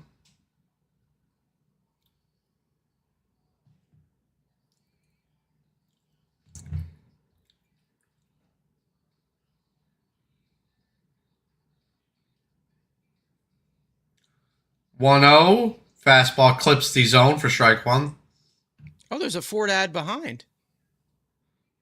There's a Ford ad behind the home plate. I didn't realize that. It's destiny. It's good luck, unlike the garden, which is jinxed, right? The 1-1 pitch is fouled away.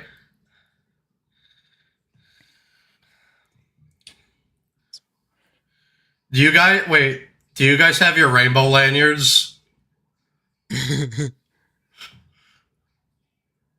I wish I could turn this a little bit more conveniently because I'm trying to like do it to the beat of the song, but it wasn't working.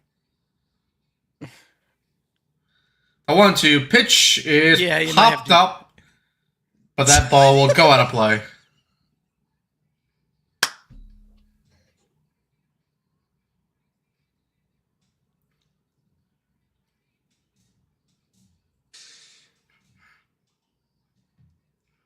This is what happens when you give a championship to New York. Friends till the end, one's got the island, the other's got the man.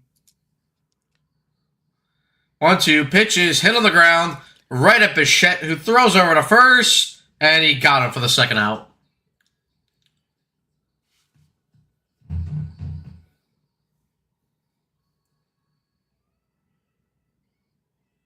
Ah.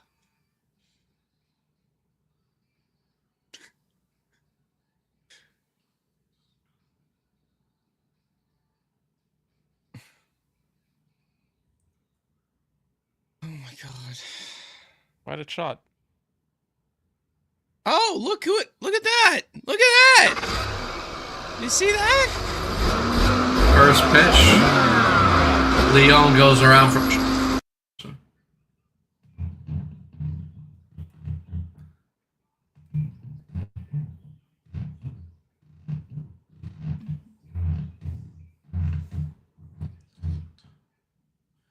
One 0 pitch misses inside 2-0.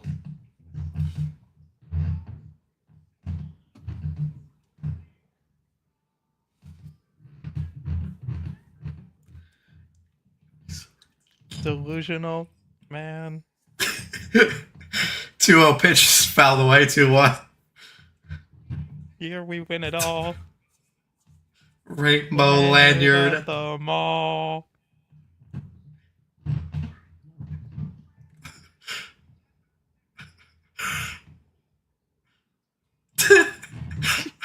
One pitch. It's hit on into the whole base hit. 2 out single.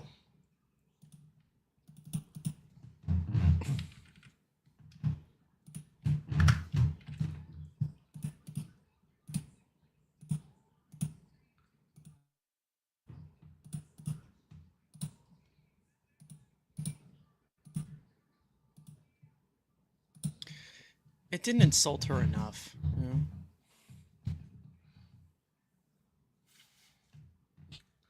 All right, there's Michael Harris, is 1 for 2.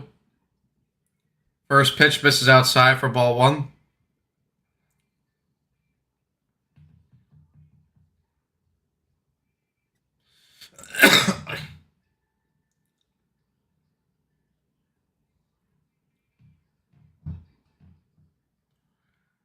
One 0 pitch misses for ball 2.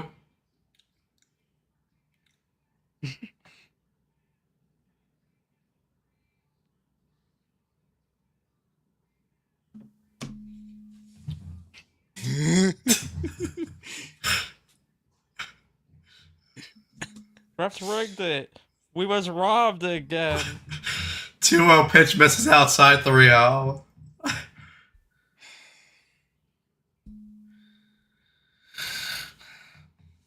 Oh. If you're asking who Troy's gonna take in the first round, Hornet, Keaton Verhove, because we can't have nice things. the defenseman from North Dakota who can't do anything but hit. Is he 6 foot? Is he 6'8"? He's very tall. There you go. Tree.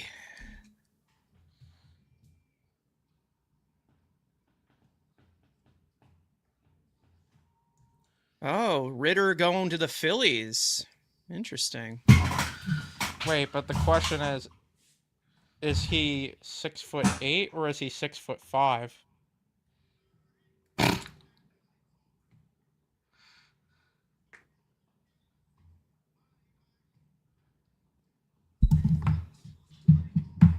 So another true, but then that actually would be my NHL comparable for him.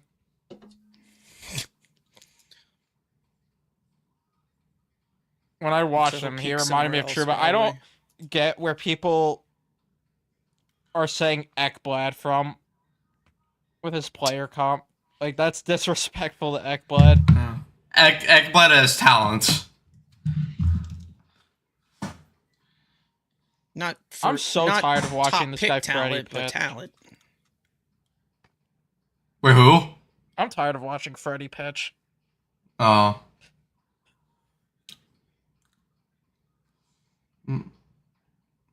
Dubon now hitting. He's 1 for 2. He's behind the count 0-1. The 0-1 pitch misses in the dirt for ball 1.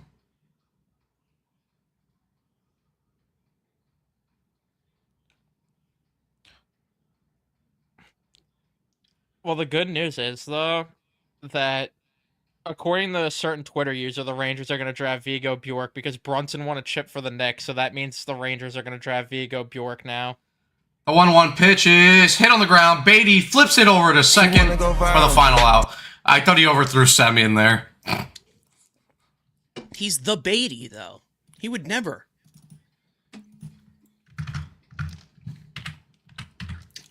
All right, 4-1 Mets as we head to the bottom of the 5th. Danny Musacho chasing air.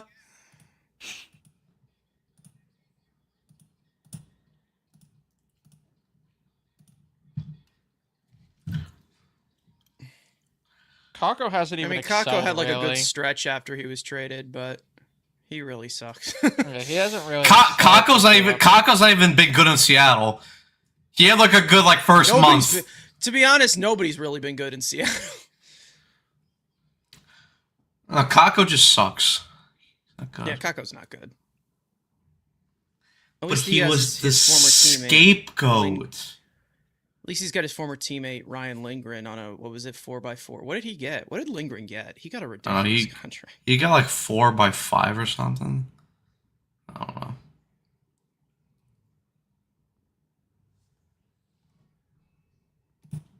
Yeah, so the only good thing to come from Seattle. That and Griffey, I guess. Ken Griffey Jr. Griff. So Trevor May was born there.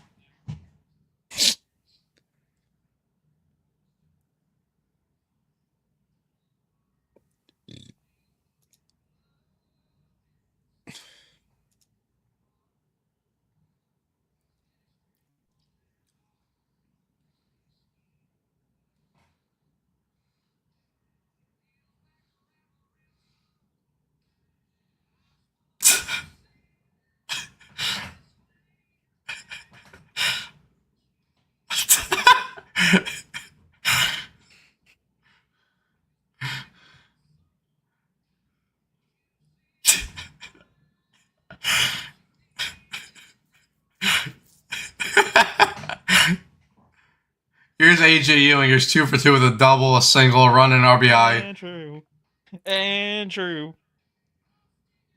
6-minute song.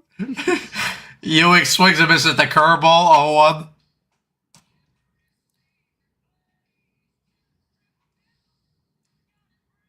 How come they barely clean the bathrooms at MSG? I don't know.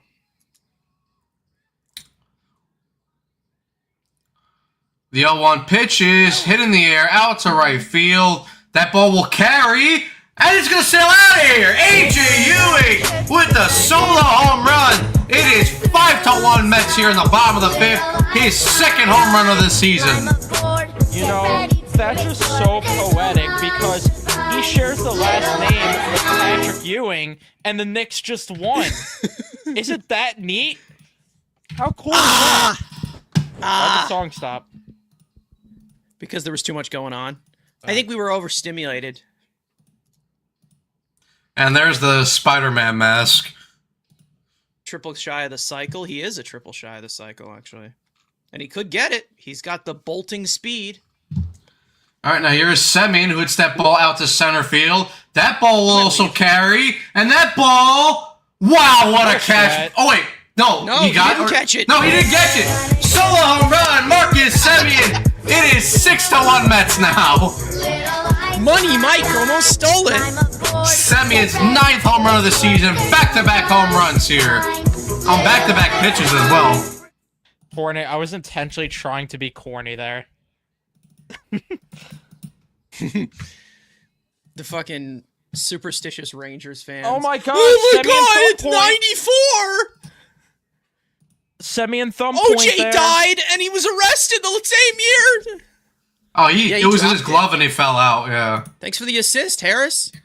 Gotta be like Mike. I was about to call him a fucking sweat there. He's done that so many times to us. So only on the sweat. Both of you. This fucking song, dude.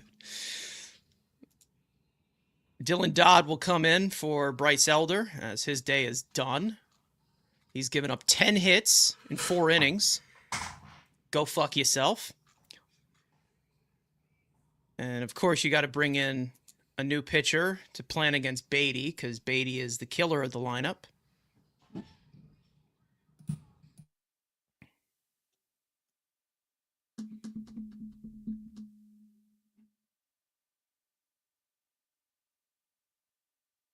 That's one of the few home runs I've ever seen Semien actually like not pull. That was weird. But hey, 10 points, my man.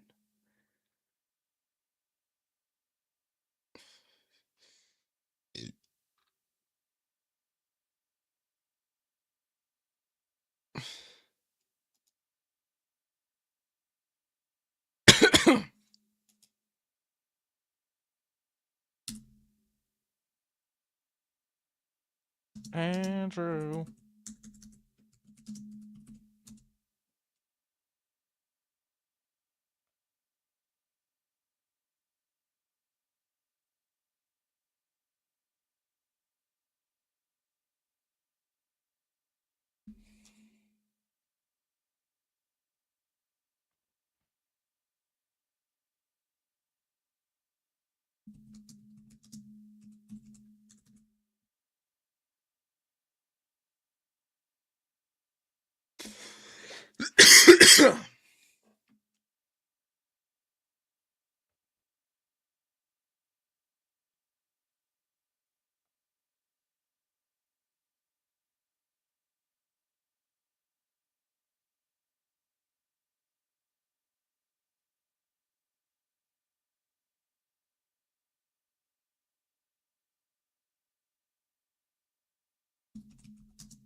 All right, back here. AD facing Dodd. It's 1-1.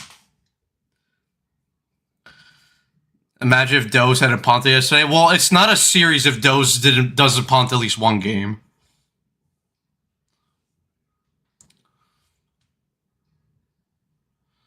The 1-1 pitch misses down and away for ball 2. Beatty is 2 for 2 today. He's 2 for 2. He's arrived. He is so here. 2-1 pitch misses down and away for ball 3.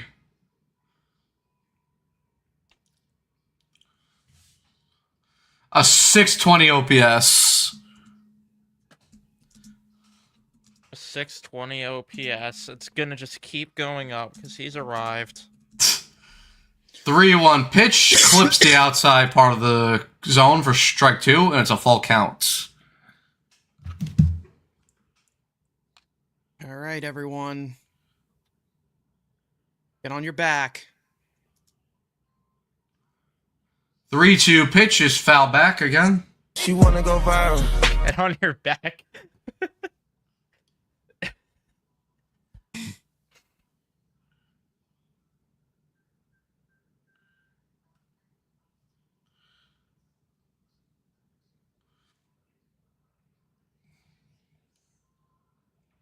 Yes, you are. 3-2 pitch misses down and away, and Beatty walks. His 3rd time on base.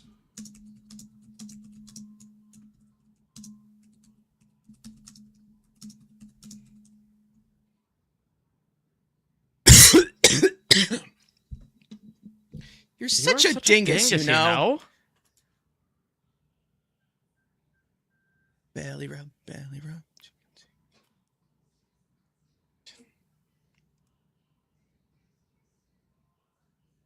Yes, you are. All right, Melendez now up. He's ahead of 1-0.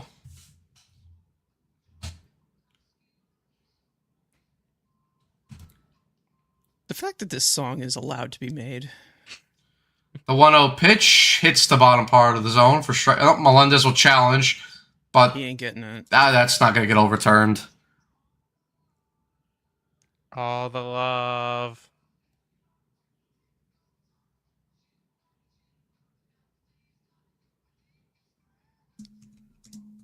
Forever true. That's you.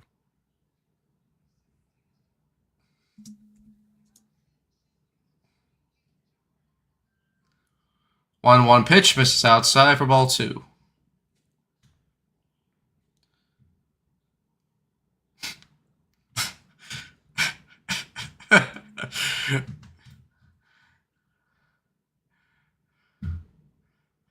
Two one pitch misses down and away for ball 3.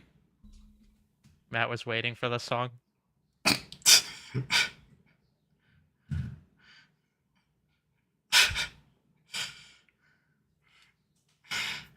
Zeno Perez warming up in the bullpen. 3-1 pitch misses outside for ball 4. Back-to-back walks here for the Mets.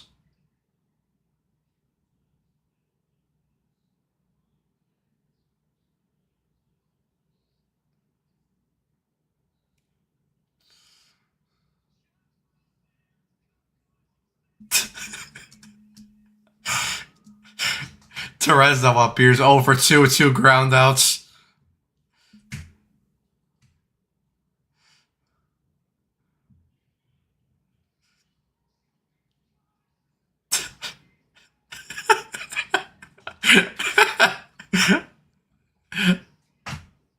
First pitch to Torres, and he hits that ball right on the ground to Riley, flips it to second base, over to first, double play.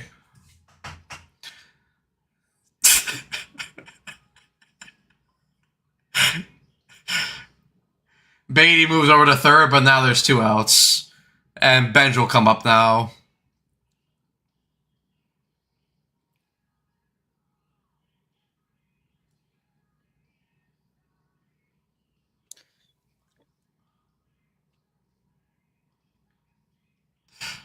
One-two pitch, swung on a miss for strike 1. MJ doesn't hit lefties. You're Wait! right. I'm innocent. I can hit lefties. I swear. Damn you, dogs.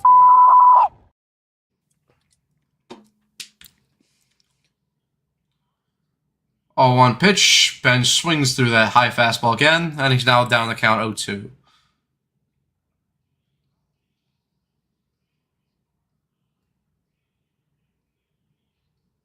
Yeah, it looks just like Carson Bench. Little asshole didn't even try. 0-2 pitch. Swung on a miss for strike 3. Bench goes down on 3 straight fastballs to end the inning. So the Mets get back-to-back home runs here in the bottom of the 5th from A.J. Ewing and Marcus Semien. It's 6-1 Mets as we head to the top of the 6th.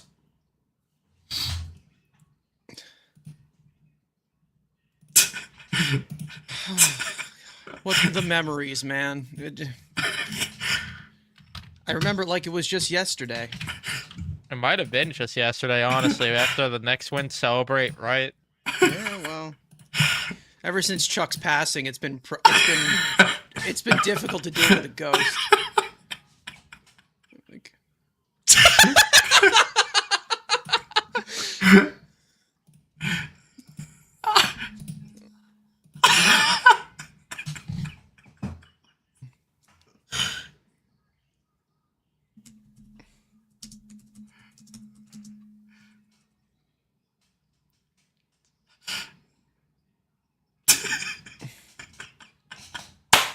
Okay, This is low-key, I low-key need this hat.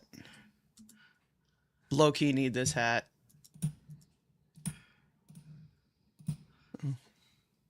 oh, that's a good hat. I know it reps Philly a little bit, but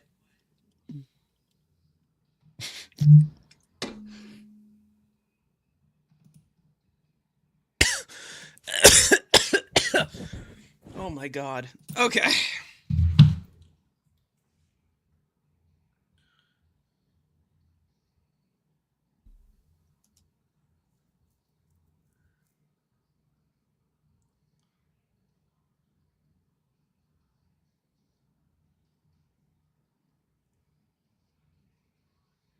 Nats ahead 6-1 at home against Seattle. They're in the bottom of the 7th.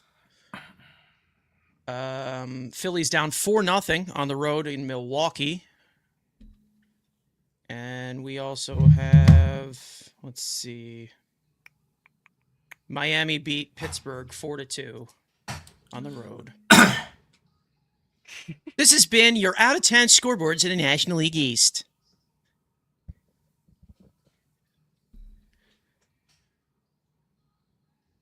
There's Semien. You could really feel the passion in this song.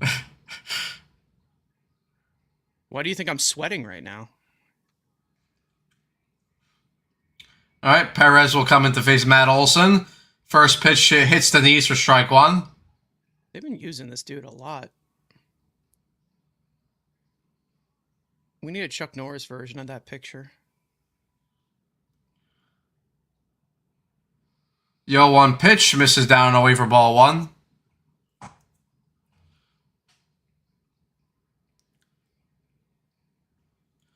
Olson's 1 for 2 with a single back in the first inning. The 1-1 pitch is fouled away.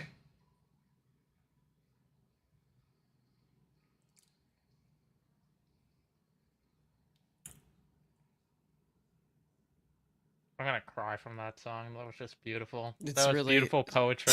All right, back-to-back romances, though. The 1-2 pitch is chop foul.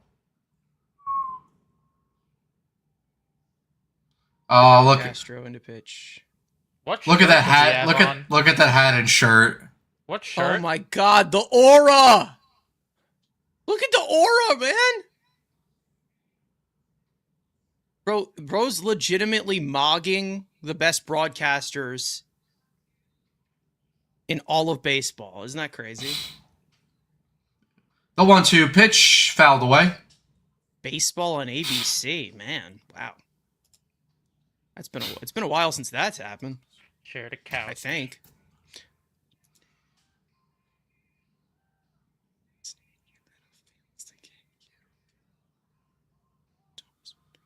The 1-2 pitch is hit, chop foul up the first baseline.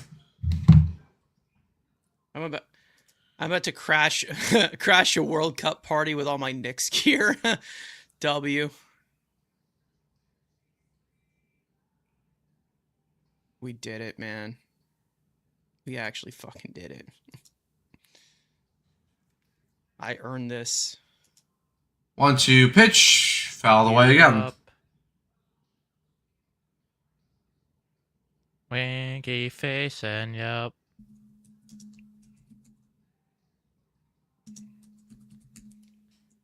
I know what they're really getting at. The 1-2 pitch misses down and away for ball Got each 2. other's backs and fronts and sides, exploring territories where the sun don't shine. Feelings they can't get rid of. Looks like a golden dildo on his shirt. Are we calling the Larry a golden dildo now? 2-2 pitch, fouled away again. Well, it brought us a lot of pleasure last night.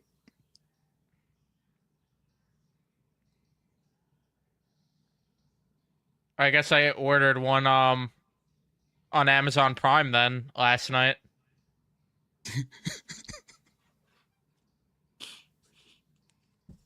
Two misses down and away, full count. Customized.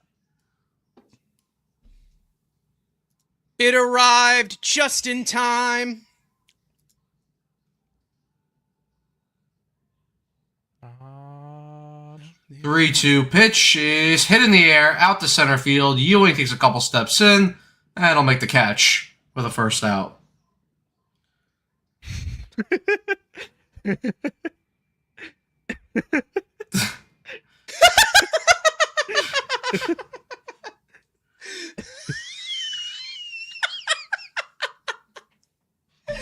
Dude, fuck that guy, man. Don't actually fuck that guy, but fuck him.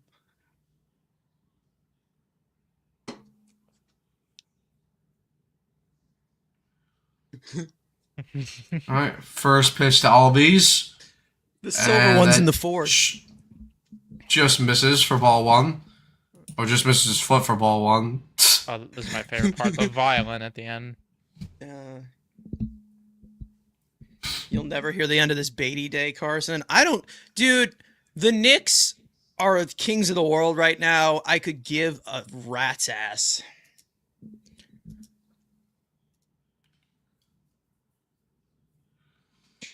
The 1-0 pitch swung on and missed for strike 1. Who the hell is Perez? This is Cioniel Perez. Hard-throwing left-hander. Yesterday, I Journeyman. forgot who it was that pitched the 9th, but I genuinely was like, who the fuck even is pitching? This guy looks homeless. He does. The 1-1 pitch is hit on the ground, Semyon up with it over to Jared Young, 2 outs. The fantasy begin.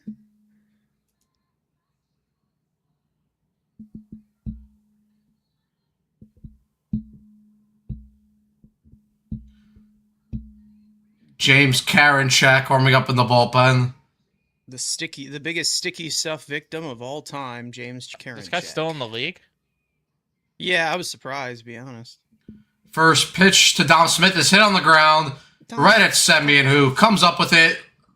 Bad throw, and Smith reaches first base on an error. Fuck off, Dom.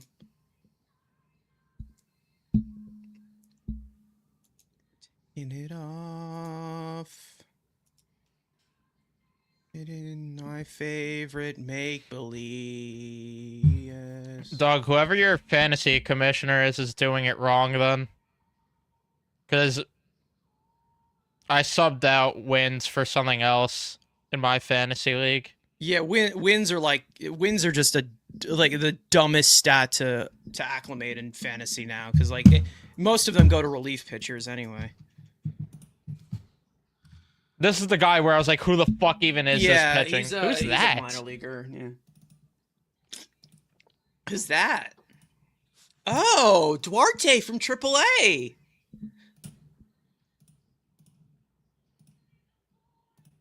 The Mets have a hard-throwing left-hander.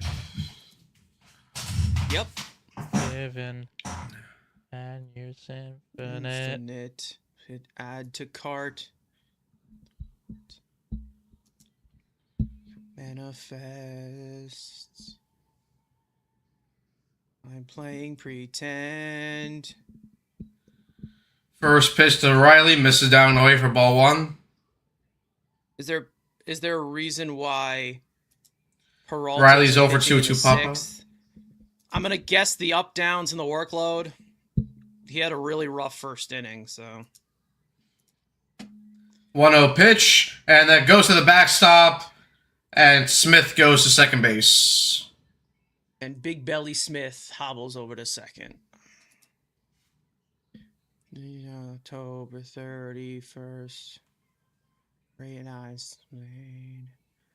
playing pretend. They need an opener for Peralta. He always seems to start very cold, yeah. But they need openers for pretty much everyone on this staff. 2-0 pitch, misses for ball 3. Can we not do this? Like, come on.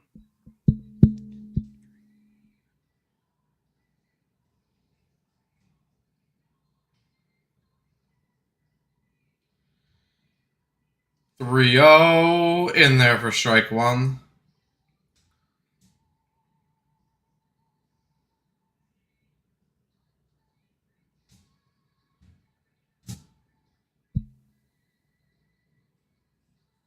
Eternal.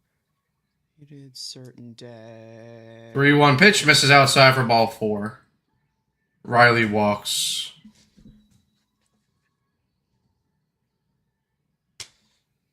Here's the dose!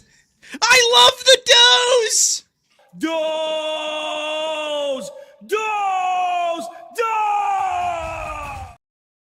Why do I feel like this is going to be a one-run game at one point?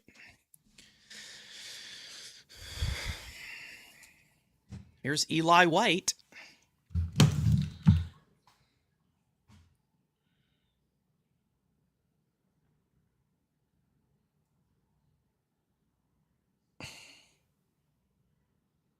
I'd pull Simeon right off the field for that error. He, I mean, he just homered, so you can't.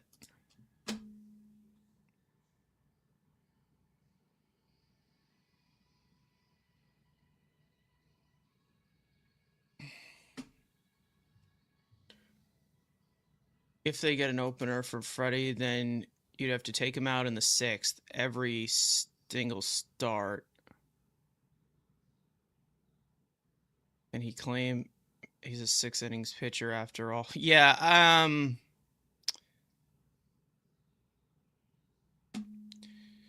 don't know. He ain't getting what he wants, so no one's giving him, what is it? What does he want? The Max Fried contract? It's not happening. Yeah, no one's giving him that contract. Not happening, so. Unless there's a really desperate team that'll give it to him, like the Orioles or something, because they're desperate for pitching right now.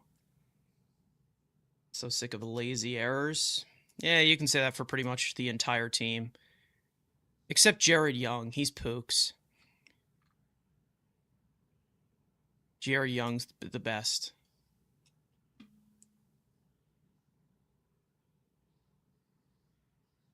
Don't believe anything Nightingale says. I mean, multiple sources have said he wants a lot. There's Mike Brown, the GOAT. Rowdy Tellez comes in as the pinch hitter for Eli White.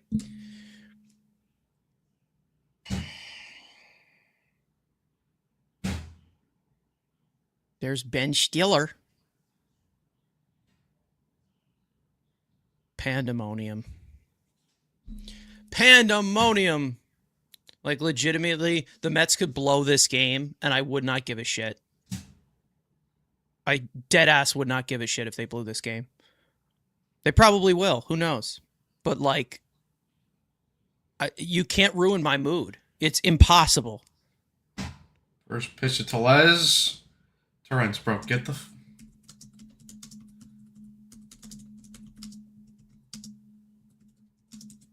Runners advance to second and third. on the wild pitch.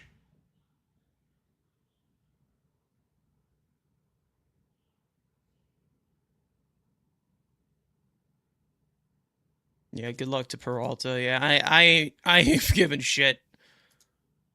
And to be honest, I don't feel bad about it because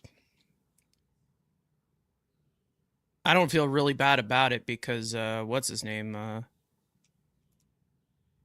They gave up basically nothing to 1-0 pitch is in there for strike one.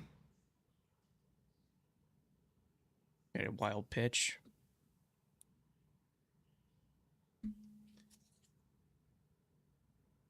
Has poor footwork at first. I mean, he's good defensively at first. 1-1 He has the same pitch OAA as the Cheeto. is caught right by Jared Young on a line, and the inning is over. So the Braves threaten here, but the Mets are able to get through without giving up a run. 6-1 Mets as we head to the bottom of the sixth. Jared Young is not the future at first base, but he's mending the fence well, so. He's mending the fence well if they see Clifford as a future piece to this team. Jared Young is a proper Canadian. He is. We love Matt, Jared what do you Young think my here. We don't- pregame meal is going to be today? Take a guess of that one. Well, it's got to be the grass-fed steak Of course it is. with the cutting board. No, no cutting board. No It's just cutting. on the private chat.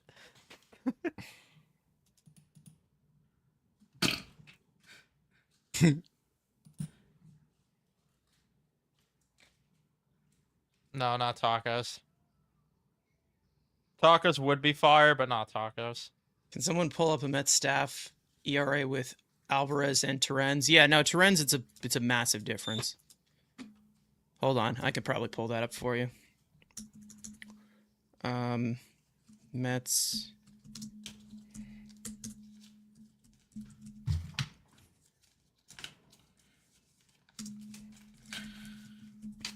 Did my invitation get lost in the mail?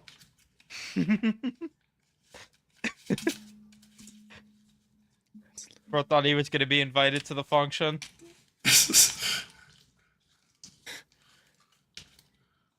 The thought connects.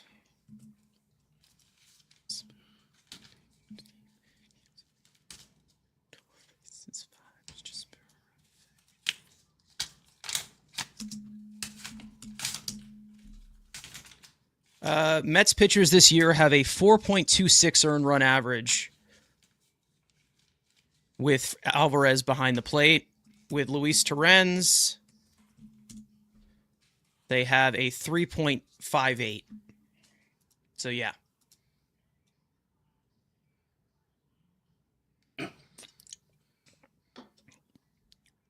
Why is he the starting catcher? He's not really the starting. He hasn't really been starting that much. All right. Me and you. Karanak into face Bichette. He's behind the count 1-0. Bichette's 1 for 3. Congrats to your Knicks. I miss Pop as your coach. Yeah, Mitch Johnson's got a lot of learning to do, man. You're a Spurs fan, right, Doug? Whoa! 1-0 pitch misses up high for ball 2.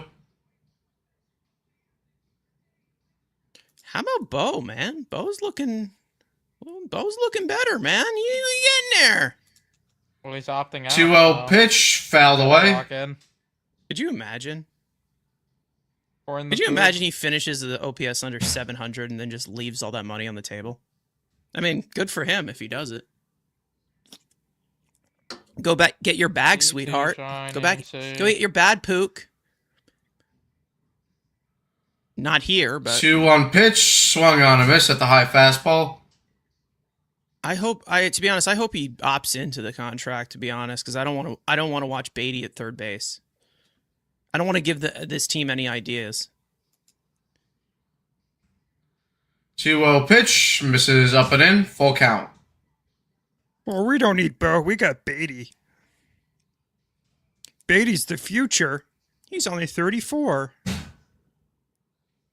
No, Beatty's actually transitioning to a pitcher. One's a pitcher, one's a catcher. He's actually going to do both.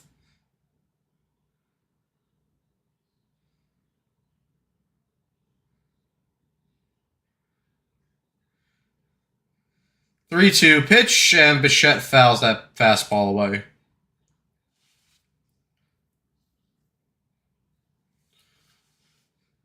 If Mark Vientos survives this trade deadline, that's just fucking malpractice. I'm sorry. He's got so much swag though. He's the goo of swag. Is it Swaggy ooh. Is it worth trading the Swagoo? 3-2 pitch, and Bichette strikes out on the high fastball. 1 out.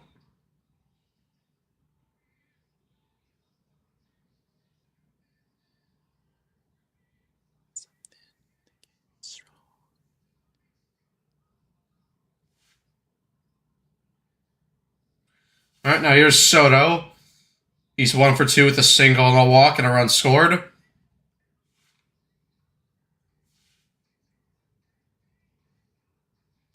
First pitch to Soto, misses up and away for ball 1.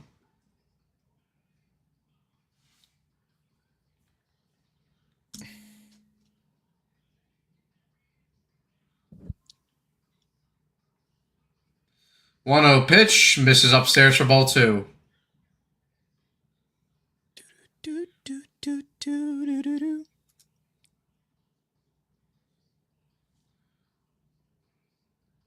I don't even care. Just DFA him. I don't even care. 2-0 pitch, hits the Let him go top to of the zone for fucking strike Rockies 1. or whatever. Let him go to the can't Rockies win- for all I care. You can't win that trade. I don't even though, care where he because- goes. I want him off my team. Yeah, but there's no winning that trade because you lose swag, and you lose his You do. Instagram story post. You 2-1 pitch, Soto miss the swing swag. and misses through that high fastball. 2-2. Cool of Chavez with learning how to be an Instagram thought. way to go.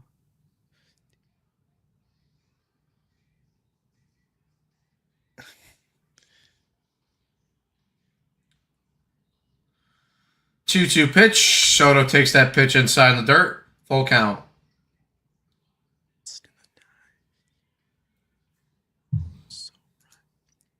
At one point, this man Karinchak was one of the best relievers in all of baseball.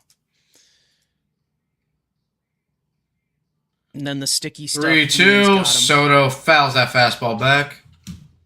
I'm just swaggy. I'm just swaggy V baby. Yeah, I think she did, and she didn't mind. 3-2. And Soto walks. Bull fork, take your base. Blind and satisfied. I wish we could play this song on YouTube, bro. I wish we could.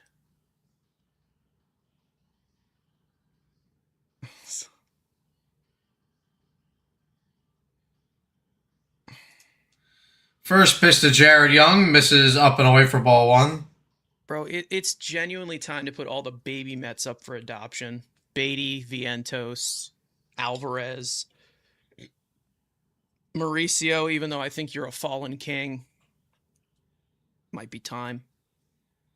1-0 pitch is in there for strike 1.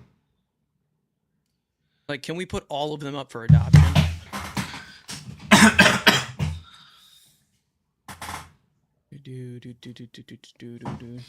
You know, Beatty's staying. I mean, I wouldn't be surprised if Beatty stays after the deadline, to be honest. Like, I wouldn't be 1-1 surprised pitch. at all. Swung on a missed. But with Viento, it's got to go. It's got to end. It really has to. Like, we're done here.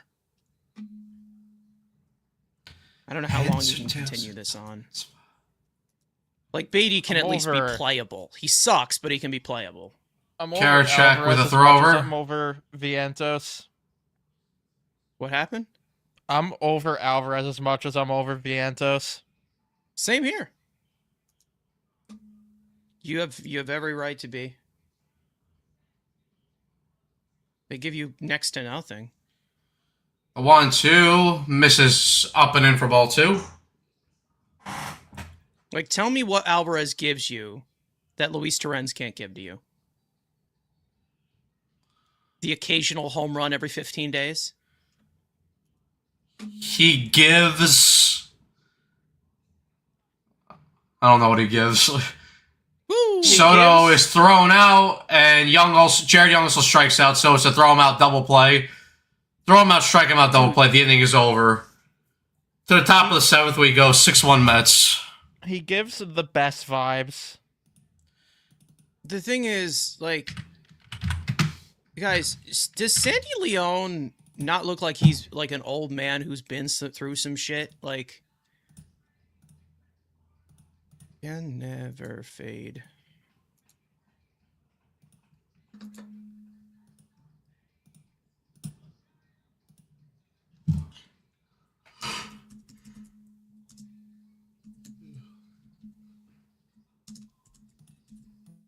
This is why I'm so over the prospect hugging thing. It's just like, Yeah. it's so annoying.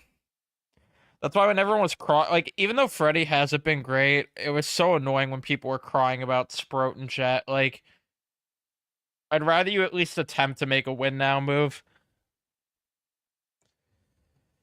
The problem is, who's the replacement catcher? I love Torrens, but he's a backup, and when he gets tons of playing time, he gets exposed and looks the same as Alvarez, if not worse. We pray Christopher Suarez can break out. Ben Royvet. No, I don't know, because, like, the thing is just, it's like what Carson said, like, at this point,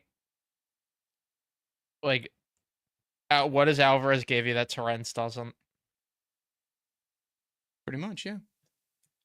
He gives you a tattoo that says the best.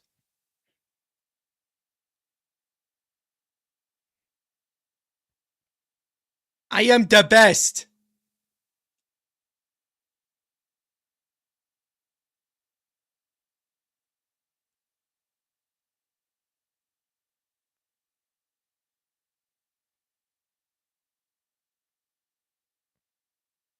They need Yep. Shea Langoliers. Langoliers. Yeah, I would love to get Shea Langoliers, but I don't think that's going to happen. I don't think. Would you roll the? Would I roll the dice on maybe like Adley Rutschman?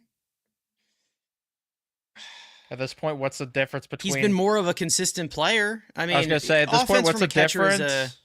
yeah, offense from a catcher is like, you know, it's a luxury usually because defense is more important. But I mean, listen, he's fallen out of favor in Baltimore. So if he's made available, If he's available, I would. ERA Sprout, yeah. I would do it if he's available, because at least he's proved to have good seasons in the past. Alvarez, you're Yeah. waiting for him to still have a good year in his career. He doesn't. Who's there's available? No Chavez in his ear Adley. anymore. I don't know what to say. Oh. I take Yeah, a swing at Rutschman- Adley. Rutschman's banged up a lot, but I mean, he's 2-0 having a good pitch season. misses. 3-0. I don't think he's really. He's not like, because they also have that other catcher, Basayo. Yeah, Basayo. Basayo, yeah, Yeah. Basayo. He's having a good season. They extended him too. They did exactly. So 3-0 pitch misses for ball 4. Yastrzemski walks. Duarte. Trading for Hunter Goodman. Hunter Goodman's could possible, too. Goodman could be something. Unfortunately,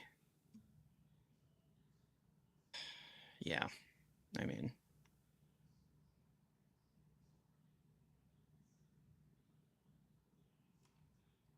Here's Sandy Leone. First pitch in there for strike 1. I mean, I wouldn't We'll complain, see. because, like, at this point, if you're going to have a catcher that can't call a fucking game and catch, you might as well just get Hunter Goodman, who could actually rake. 0-1 pitch is fouled away. 0-2. I care more about the defensive side with catchers. That's the thing. But when a guy is just that big of a liability behind the plate, it's important to the pitching staff. It really is, especially with the pitch comms now and the communication needing to be so, like, you need a good defensive catcher. 0-2 And pitch Luis is Torrens in a there high for end strike catcher. 3. There you go. Luis Torrens is clearly the better catcher than Alvarez. The only thing that Alvarez has is his bat, which hasn't shown up on plenty of occasions. How about Logan Give it to it O'Hoppe straight. to Like, me? yeah, okay. he's amazing in his rehab. He goes, oh, he's back. He comes back, hits a home run back from the injury list. Oh yeah, we remember this guy, and then he disappears. Like that. That's all he does. He'll have a good like 1 week stretch every other month. Yeah. With Logan O'Hoppe, I would pass on that because like to me, what's the difference between that and Alvarez? You're a guy that had one semi good year where he hit for power, still was not getting on base a ton from walks. Like I don't know. To me, that's not really Pitch hit on the ground, Bichette up with it, over to semi, over to first, double play, inning over, or half of the inning over. We head to the bottom of the Hits in seventh. Syracuse. Yeah, exactly. Yeah, Parada's hitting in Syracuse. It's like, but I'm just talking about like the overall media hype. I was even talking about it on a few weeks ago when Alvarez hit like, what was it, 2 doubles in his first rehab game. Like you're gonna get the constant media rush of, oh, this guy's an amazing healer. Oh, he's playing so well, and then he gets back here. I mean, what the hell has he done besides a meaningless home run when we're down 7-0? Like, what else has he done? He does it every time. And I'm sure he'll get hurt again. And then everyone's going to, oh, we feel bad for him. Oh. They're just going to keep going. It's ridiculous. I'm done. I'm finished with it. I'm getting real sick and tired of it. I want a bullpen. I want a competent baseball team in general. To me, though, I if don't they're want- gonna make a change at catcher, like Shea Langoliers or Adley are my top 2 options. The other option I'd consider maybe is if the Dodgers move Dalton Rushing, but I don't even know then because like, do you even want to bank on someone else again? Like, that's the thing. You're just putting yourself back in. Nah, I want a proven guy. Yeah. Seen it too much with Dodger guys. They hype them up and then they go somewhere else and it's meh. It's actually fucking Dan- sad that it's been like I've been on this planet for 23 years and how many good catchers have the Mets had in my life? Like it's actually sad. They've had a few good catcher seasons. That's about Yeah, it. they've had good. Faded They've had good. everything. Yeah, they've had Well, good yeah, the individual occasional seasons. season here and there, but like a consistently good catcher. Just I mean, what, you didn't like Devin Mesoraco? hey, no, I respected Devin Mesoraco. I respected that Linsanity run of Rene Rivera. Like I respected it all. Devin Mesoraco. That guy was such a jerk.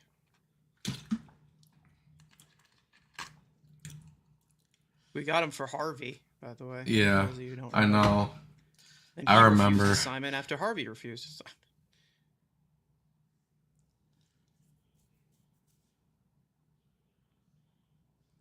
Yeah, I don't know where you could go for a good catcher.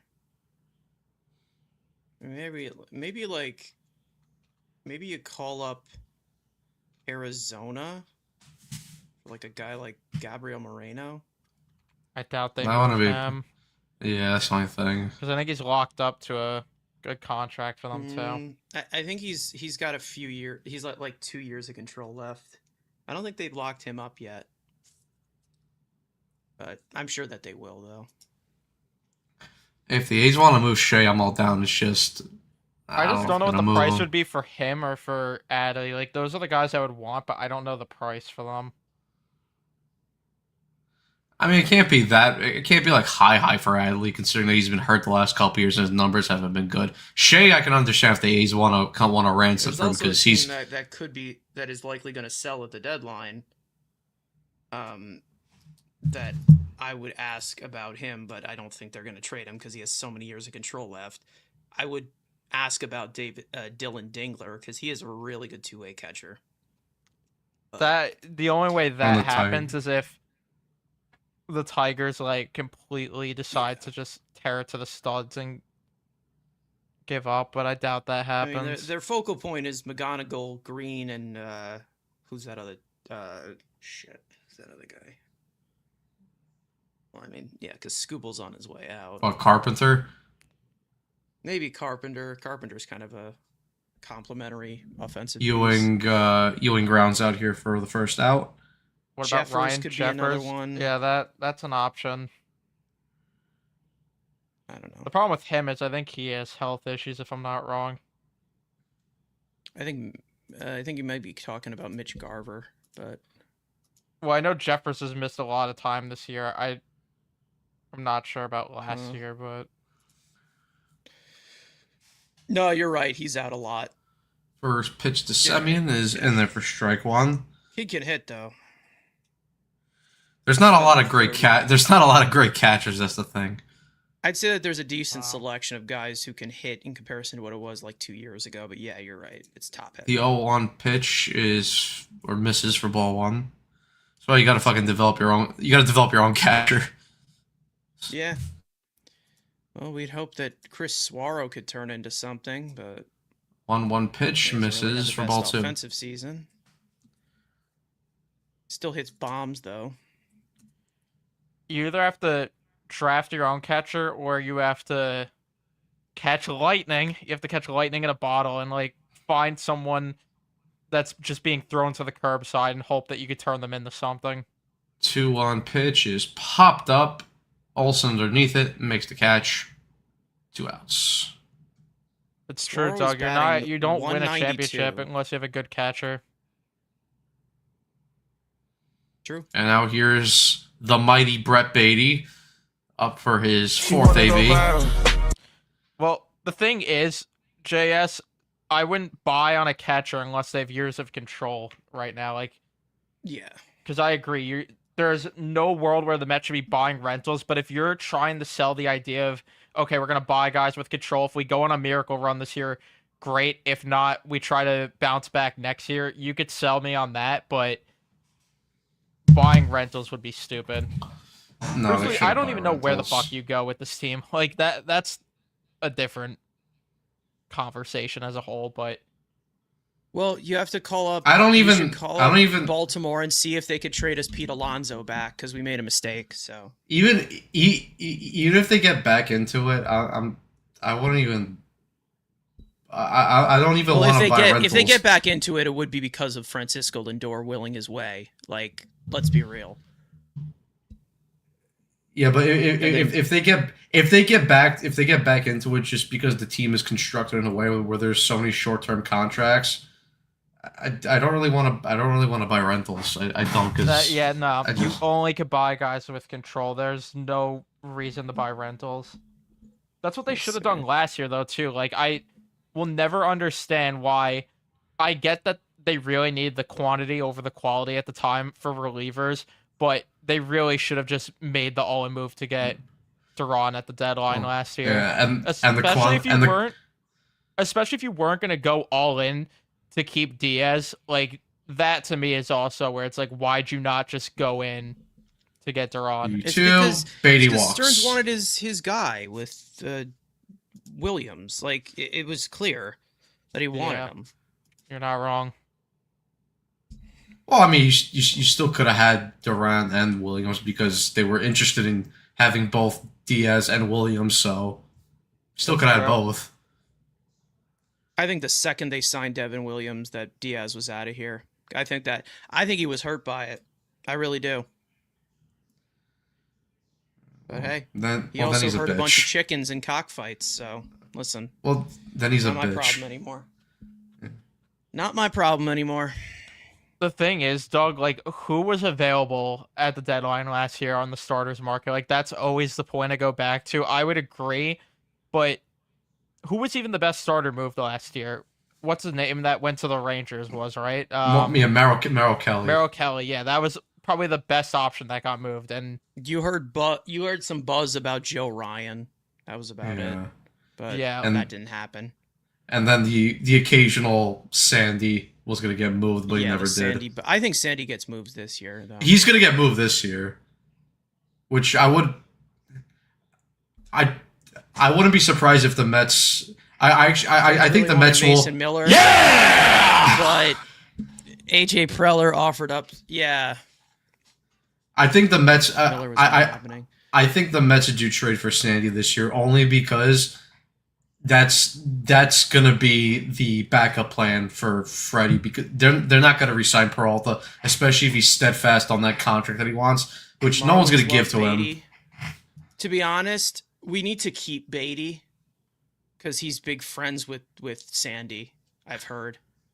I think what you trade for Sandy because you still have a year or two left of control on him, and then you It all depends where they are try, at the deadline. It all depends. That's And what I then was gonna. Sorry, go and then ahead. you try to convince Scooble in free, but we all know he's going to the Dodgers, so it's like Excuse but- me. That is so That's- rude, and I would never say that. That's what I say. You at least try to convince him. Do I think it's going to happen? No, but try to yeah. at least convince him. I agree. You at least try to put in the highest offer. Like, there's no He's a excuse to not 700 do that. OPS If you guy don't get him, best. if you put the highest Way worse offer than in and that. you don't get him, whatever. But that's just the bare minimum. But Melendez with the walks. Sandy point, that's what I was gonna say. That like I really wouldn't mind if they did a bit of buying and selling. You just sell off all of your rentals this year, and then you buy guys with control, just to get a kickstart on what you might do for the off season. And just like you said, so you give a sign to Scooble, like, we're gonna try to turn things around quickly. We're not blowing this up because we're going into a rebuild. Logan Webb could get moved. Well, that is the other conversation. Where it's like, That's another guy. Yeah, that's the other conversation though that could go against my whole point of doing a bit of buying at the deadline is, do you wait for the offseason for more guys to become available, or do you empty the treasure chest a bit for guys like Sandy? I'm going full force at Scooble. So like I'll throw all the binoculars at him. My entire forward. To me, I want to I'm throw all swimming the, across every kiddie pool.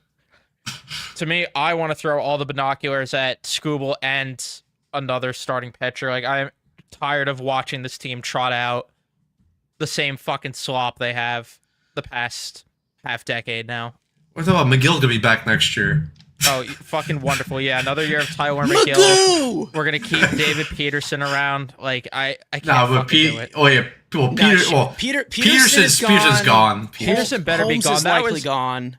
That was the biggest Holmes is fuck up likely on gone. Stern's part, though. Like, I will never understand why he did not sell Yeah. on David Peterson when his value was up. He should have sold Peterson, Vientos, and Beatty. That's Especially happened. Peterson, though. Like, everyone Yeah. knew this was going to happen with Peterson at some point.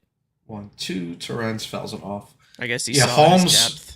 Holmes they should sell on because he's gonna opt out Holmes either is- way. Yeah, Yeah. Holmes is gone. Holmes is not coming back. I'm sorry, guys.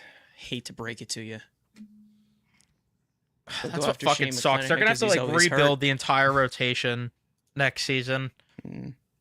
Besides McLean, Yeah, I'd say McLean And I'd Nolan say hasn't McLean even and been- Scott are the only guys who are secure Yeah. for next year. but that's where it's like you Long need is to still a get. work in progress. I don't think he's ready. I don't think he should pitch another inning in the majors this year. To be honest. Who shouldn't? Tong. Long. Yeah, he's not ready. Tong's another guy where I'm scared that they. I'm scared about the fact that they didn't move him. Like, I would still move him now before it's too late and he becomes a reliever. And if he thrives elsewhere, then it is what it is. Holmes Like, is back soon. I hope he's back soon. We haven't heard anything since he went on the IL, so I thought maybe he will be back. He will be back this season, but will it be in time? I thought he don't was know. coming back like right at the deadline. He might. We'll see. Coach Soriano from the Angels.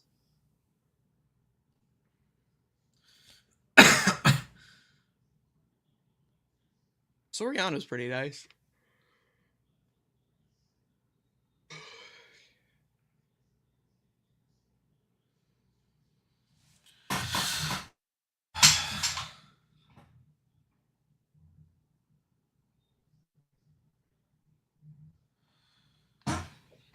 I mean, because you already have like five in terms of position players. You already have like five guys that you know are locked in. Soto, guys like Lindor. The Burgers, Yeah, 5 guys. Soto, Lindor, Benj, Ewing, and who else am I missing? Beatty. 'Cause She wanna go viral. fuck Beatty. It's Soto, Lindor, Benj, Ewing, and what's his face? McLean. Well, I also have a more offensive side. Oh, position players. Well, Terenz is going to be here for another 2 years. Well, yeah, but he's more he's Let's depth. see. I'm talking about like the main guys that you know are locked Core in. pieces. I mean, Simeon's here for another 2 years. Let's see. Jared Young. Well, yeah, but he's gonna be a bench option.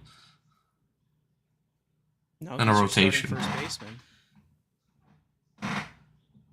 He's my first baseman. Jared Young is my first baseman. No shot. This team is so beyond fucked. Like I don't even know where the fuck the Mets go from here. This team is beyond fucked.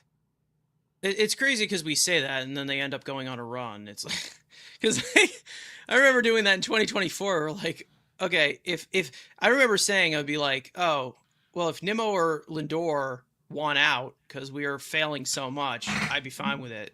We'll find wherever they want to go. I don't think they're going on a run, but it's just like I don't think they're fucked. It's just it's managing to find the right pieces. Because the farm system, I'm like the farm system's good. I like they'll figure it out. That's the one thing at least Stearns has been able to do right is get a good farm system. It's in terms of because we saw it, he tore down half the roster. It's getting the right pieces. He didn't get the right pieces as that's the problem. well, yeah, but the pieces that he chose to replace those pieces with haven't been the right ones because A, they either haven't been good enough or two, they've been fucking hurt and broken.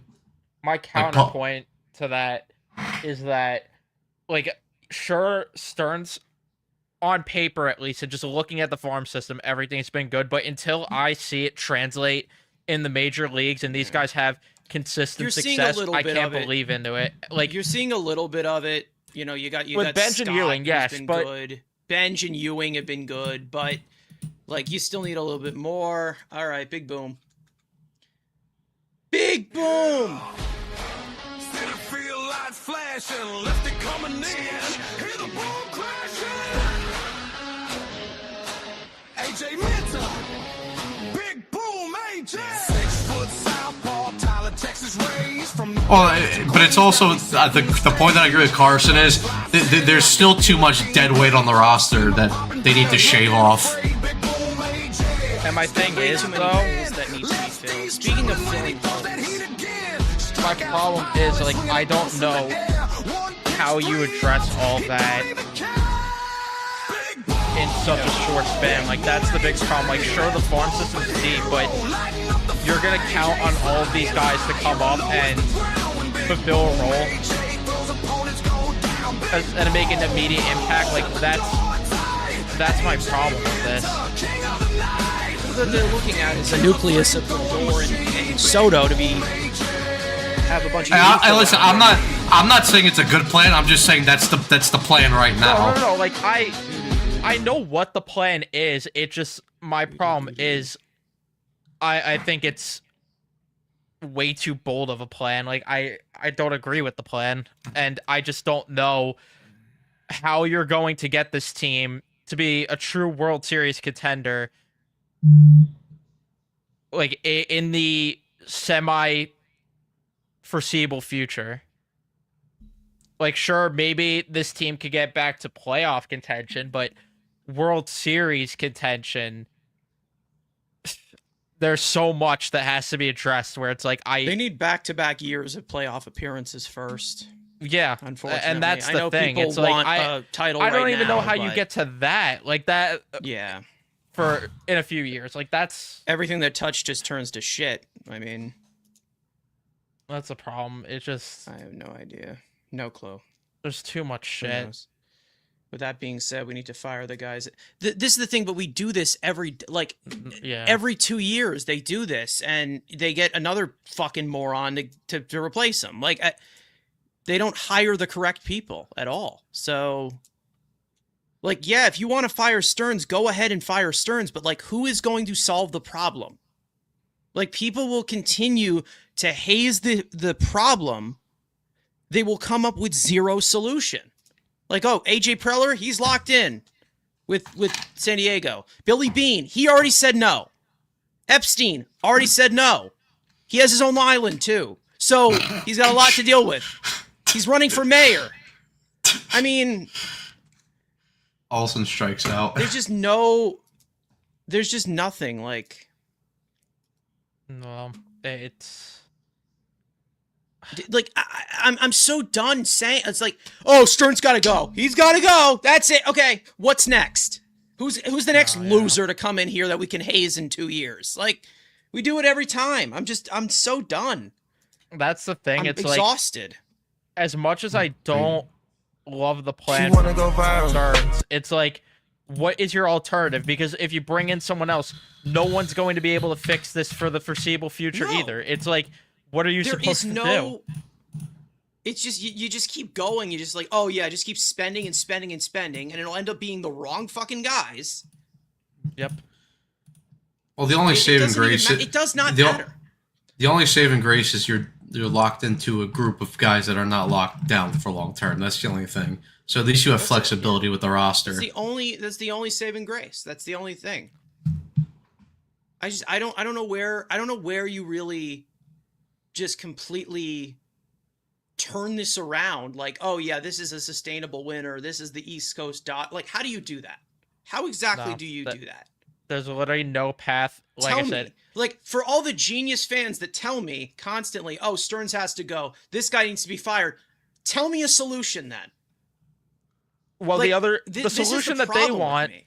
the solution they want, and they think it's gonna work, even though we saw it firsthand that it didn't, is you get another Billy Epler that's just gonna spend Steve Cohen's money and throw it around and throw it at free agents, hoping that it's gonna work. When Yeah, but we that's not gonna just saw work. it firsthand, that does not work. So it's like, again, I don't know what you do. Like, Stearns' plan could work in a couple of years. I just have a hard time seeing it within the next 2 to 3. No, Stearns. that's what scares me. No, Stearns' plan works in theory. In hypothetical sense, it works. But it depends on hitting on your quote unquote short term free agents. And again, they've either sucked or been hurt, and that's what hurt them. Because cool, like I said, I think the minor evaluated their players in terms of their health has Well- just been well, atrocious. Well, that too, but again, the plan was always grow the farm system, develop your own talent, so you don't have to go out and overspend on guys. Get them on get the quote unquote replacement guys for short term deals and higher money, and then you eventually get into this position where it's like you have a mix of good veterans on short term deals with your young developed I don't rookies think who are they're- on cheap I don't deals. think they're horrid contracts though. Like, none of them are albatross contracts. Like, they're all No. short term. The only one that you Like- could say is the Mania one, which you still have to deal with for another year. Yeah, that one's brutal. Well, they Like, have, it's they more should they like, should just was they there should just any, eat like, that 5-year con- deal or like No. like the only one they gave out was Soto. Exactly. Yeah, Epler gave out even more Exactly, worse Armand, contracts. and the that- Senga, the Nimmo, like that one was like those were albatross contracts And that's my because point. of their like, term. that's what the fans that hate David Stearns want, is they want someone that's just gonna throw the paycheck at anyone and everyone that breathes. And it's like, That doesn't work again, either. we just saw that it didn't work. And if anything, that's what put us in this predicament to begin with, because that's what has us trotting out Marcus Semien at second base right now. That's what has us in such a pigeonhole with some of these contracts. Ewing base hit. Oh, sorry, bench base hit up the middle. Hearing a lot of talking and not enough play-by-play. We'll eat shit. That's the Mets' 11th hit of the day. And listen, I won't disagree entirely with what you're saying, Easy, because I mean, I said it when they got Robert even. I'm like, cool, if he turns it around, that's great, but the guy's not going to be healthy for a full season. He never is. So it's like, and I get that argument with replacing Pete, but you had to change something. You couldn't run it back. You saw them make the playoffs twice with that group, and they Never back to choked back. completely in one of those playoff All years. they do And is the other one, all they do is shit themselves. and the other one was willed by a purple dildo. Like, you can't run that group back. No. You can't. That team last year had a winning season. They played winning baseball for 0.5% of it. Like that's how bad. Yeah. Again, two things could be true. Stearns was right to move on from the old core, but he also picked the wrong guys to replace them with. He didn't Two move things on could be from true. enough, in my opinion. Like Truthfully, Beatty should have been gone. Vientos should have been gone. Peterson should have been we said gone. that with You could have Peterson and shopped Senga Alvarez, especially. but Senga. Oh fuck, Senga. Senga and should have been gone Peterson too. were the two guys that all three of us said, and Andrew, that there was no reason for those two to be back this year. And like you said, they didn't cut enough of the dead weight. And my problem's also what goes in hand with what Matt said, that they picked some of the wrong guys. Like, if it were up to me personally, and I know this is a little hypocritical of the point that I made at the start about spending your money, just stupidly, but I would have got a little uncomfortable for Kyle Schwarber because I know that he's going to hit 40 to 50 nukes. Like, I would have got, I would have went and made a was the one trade. guy. I would have went and made a trade to go get Brandon Lau to play first or second base. But Who's warming up? Bro, I disagree with Beatty's positional. Like, he doesn't have positional value though. Like, he's the third baseman. That's it. Like, that's it. Your third baseman needs to give you offense. He doesn't give you any of that. He stinks. Schwarber, but again, Schwarber Bichette would have has been. been a better third baseman than him. Schwarber would have been the one guy that actually made sense on a long term investment because Schwarber they could have. because you knew the consistency was there with the bat and the power. What a nice terrible one, play. Albies. That was pretty. That was a pretty thing one. that just makes The guy they missed in this offseason was Ryan O'Hearn. That's the guy they that missed. was, yep. Yeah, That's that was also a. That's true. the guy they whiffed. They should have got him. Yeah, because I was trying to Because if think you of were who going to else. get Polanco, but they said, oh no, well, Swagoo, Vientos, and Beatty are going to be a good DH platoon who can also play third base and first base. And maybe we try him in the outfield because we love experiments. They should have got one of the. They should have got one of the Japanese guys too. O'Hearn was the guy to get. Okamoto was another. I wanted. Oh, listen, I get the reason why they didn't go after. Okamoto and Murakami, I don't think would have been good here. I'm going to tell you No. right now, I don't think they would have been good here. I feel like they made the right decision going. I there. understand why they didn't go get Murakami because it was too big of a risk. Now, listen, he went to Chicago. It's worked so far.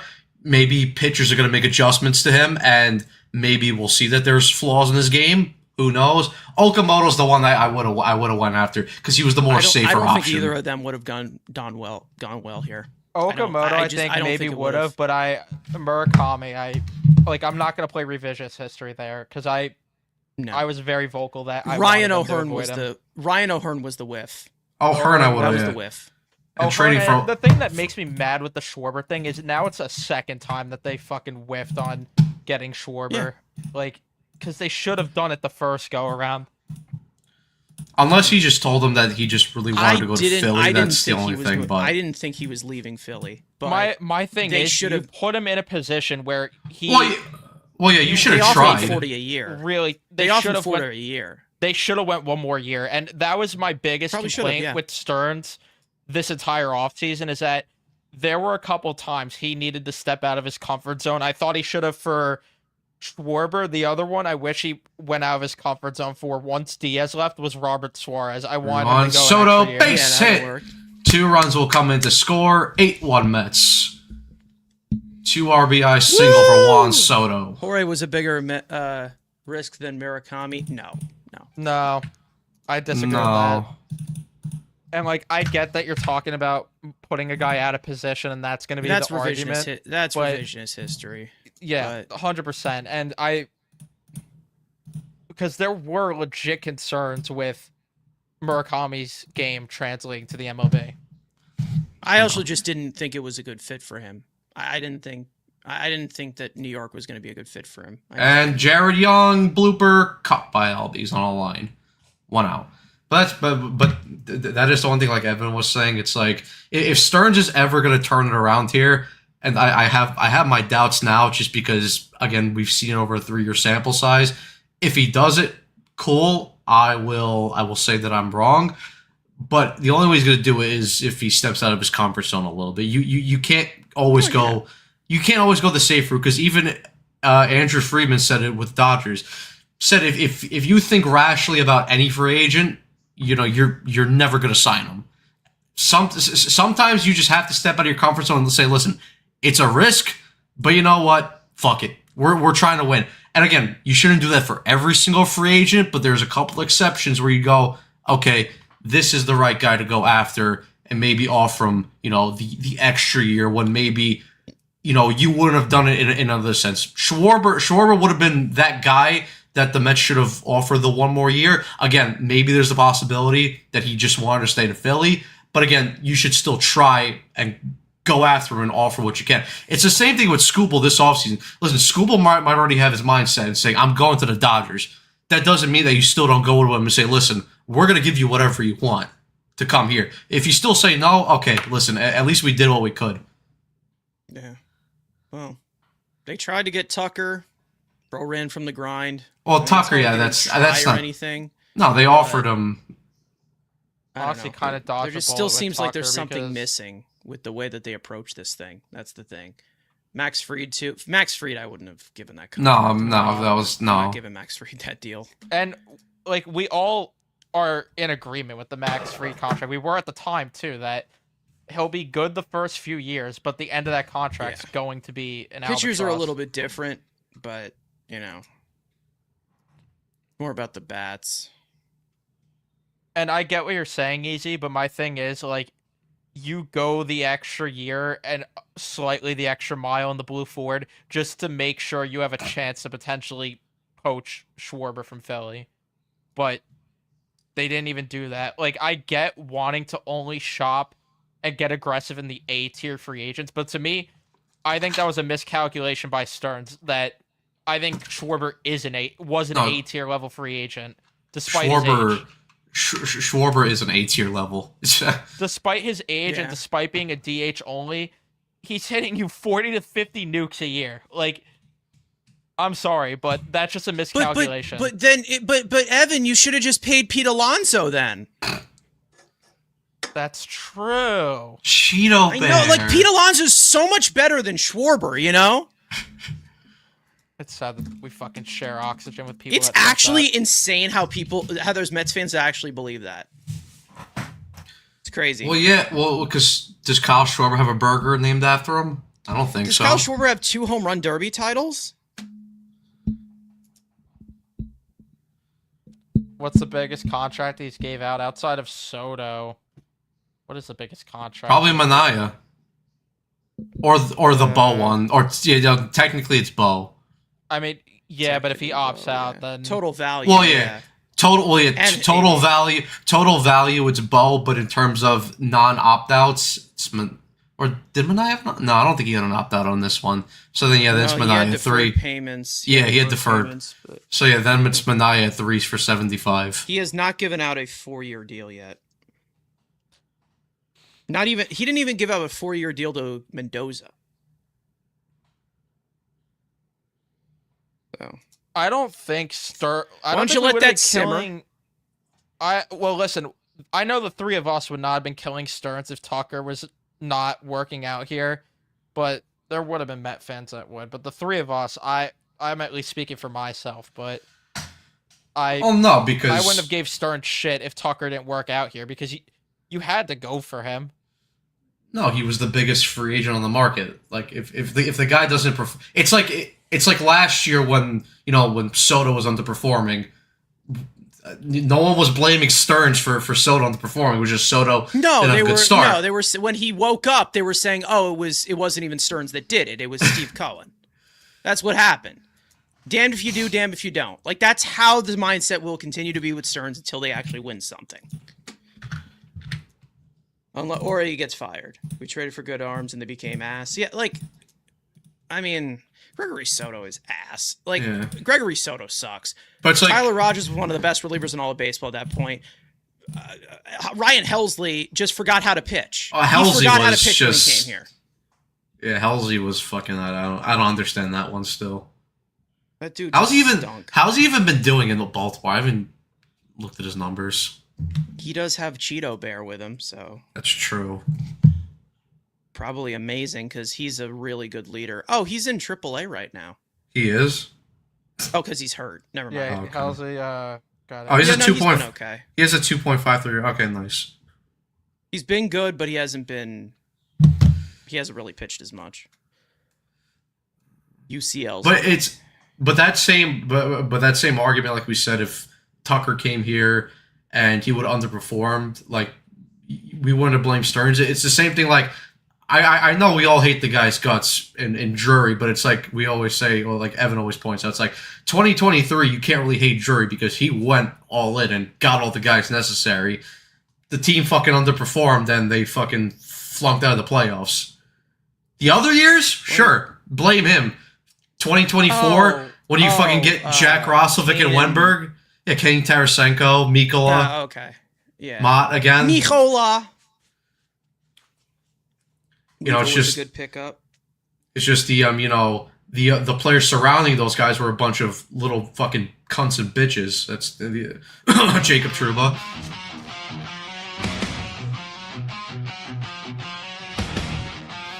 No, like Gerard Gallant said, talent doesn't mean everything.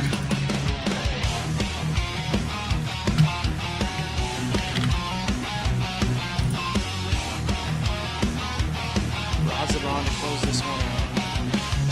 From Villamella, Dominican Republic, he who was Scarborough's back and threw on dancing feet. 6'3", lean and mean, right arm slinging fire. Late bloomer legend took the long road higher. Signed with the Rockies, bounce around the grind. In Miami, called bullpen savior in his prime. Sweeper got that nasty bite, slider got the dip. Hit a C and go shelling, step bro, help me quick. Step bro, man of many talents, dropping heat in the pen. Yeah, he handles all the challenge from the island to Queens, wearing number 43. First pitch to Smith is in there for strike one. Hit us free, step bro. Twisting up the game. Twisting up the game. Forever bringing flame. Who was Scarborough's plan when the 0-1. Pitch misses downstairs for ball one. everything's just fine?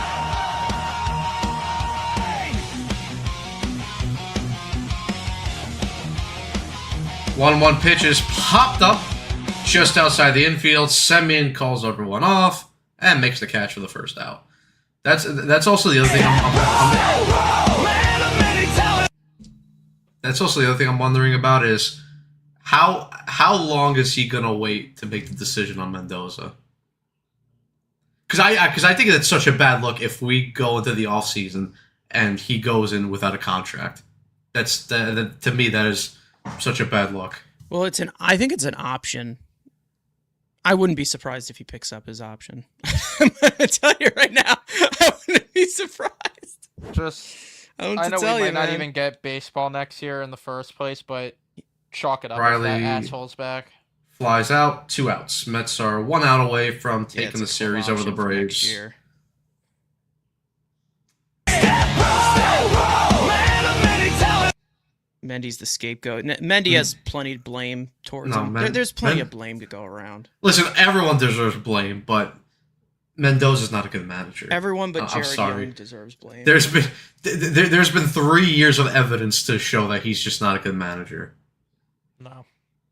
And again, has the rosters that he's been given been flawed?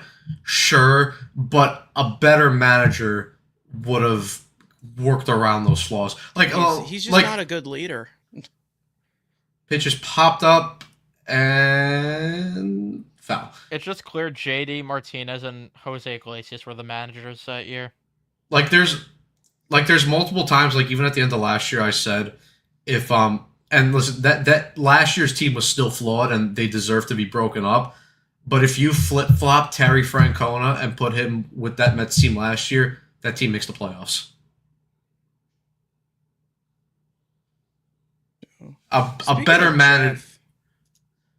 Well, what Jeff? happened? Now, speaking of Jeff, I don't know if this is the Jeff you're talking about, but whenever I look up his like numbers, I just smile. Like, rest in so much piss, bro. Like, seriously, he has a 69 weighted runs created plus. Like, fuck you, man. This is amazing.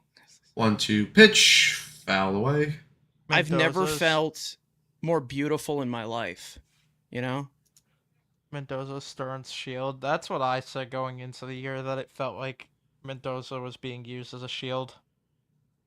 Well, he was lame duck from the very beginning. I didn't expect him to be gone. That, like I already said, like I didn't expect him to be gone, so I was not surprised. So I barely even fought it.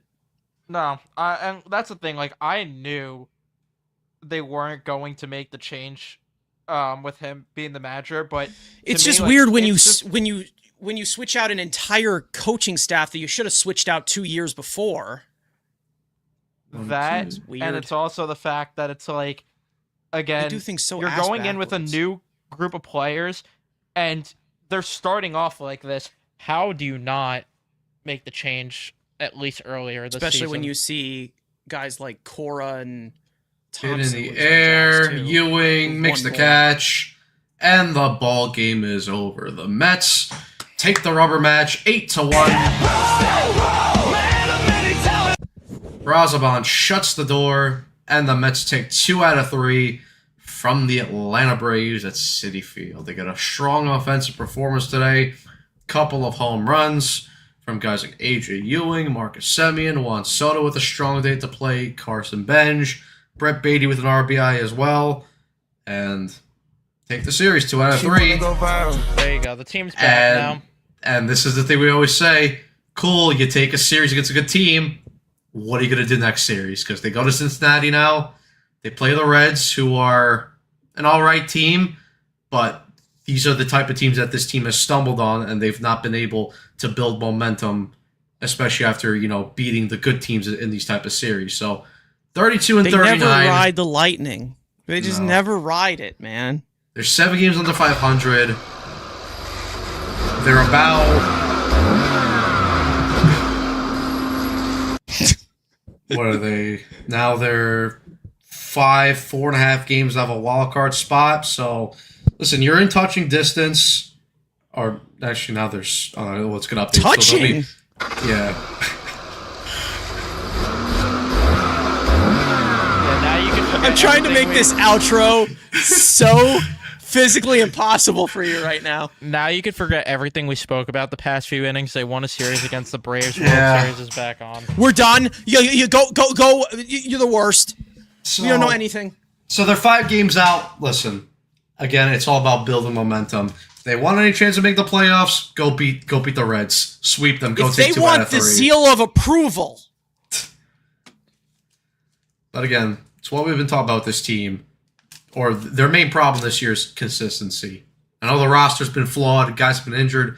Guys have underperformed. But let's be honest, this team has been inconsistent throughout this whole year. If they want to turn it around, you got to fix the inconsistency. That's really all they can do at this point. But I mean, but yeah, this is listen. a statement series win. It's only a statement series if they build on it, because if you fucking go to 7 games Cincinnati, if you go to Cincinnati and lose a series, then this win doesn't mean anything. It's like when when they beat the Yankees, they took 2 out of 3, and then what? They lost. Who they lose that series after to the Yankees? After was the someone, Yankees I don't series, know. they They all lost go- to they all kinda just Washington, blob right? Or together. they split Yeah. with Oh yeah, Washington. yeah. They split with Washington, and then they lost that series right after too. So it's like, okay, After the cool. loss, they got fucking swept by Miami after. Yeah, they got swept by Miami, so it's like, yeah, like cool. It doesn't mean anything, but we'll see. Whatever happens, happens. That's our mindset right now. guys got Oh! podcast tomorrow, likely 5 o'clock, since we have what's it called? The next series starting off at 7. And yeah, Knicks are champions. It's pool time. All right. See you guys later. Peace out. Let's go, Mets. Yours down now.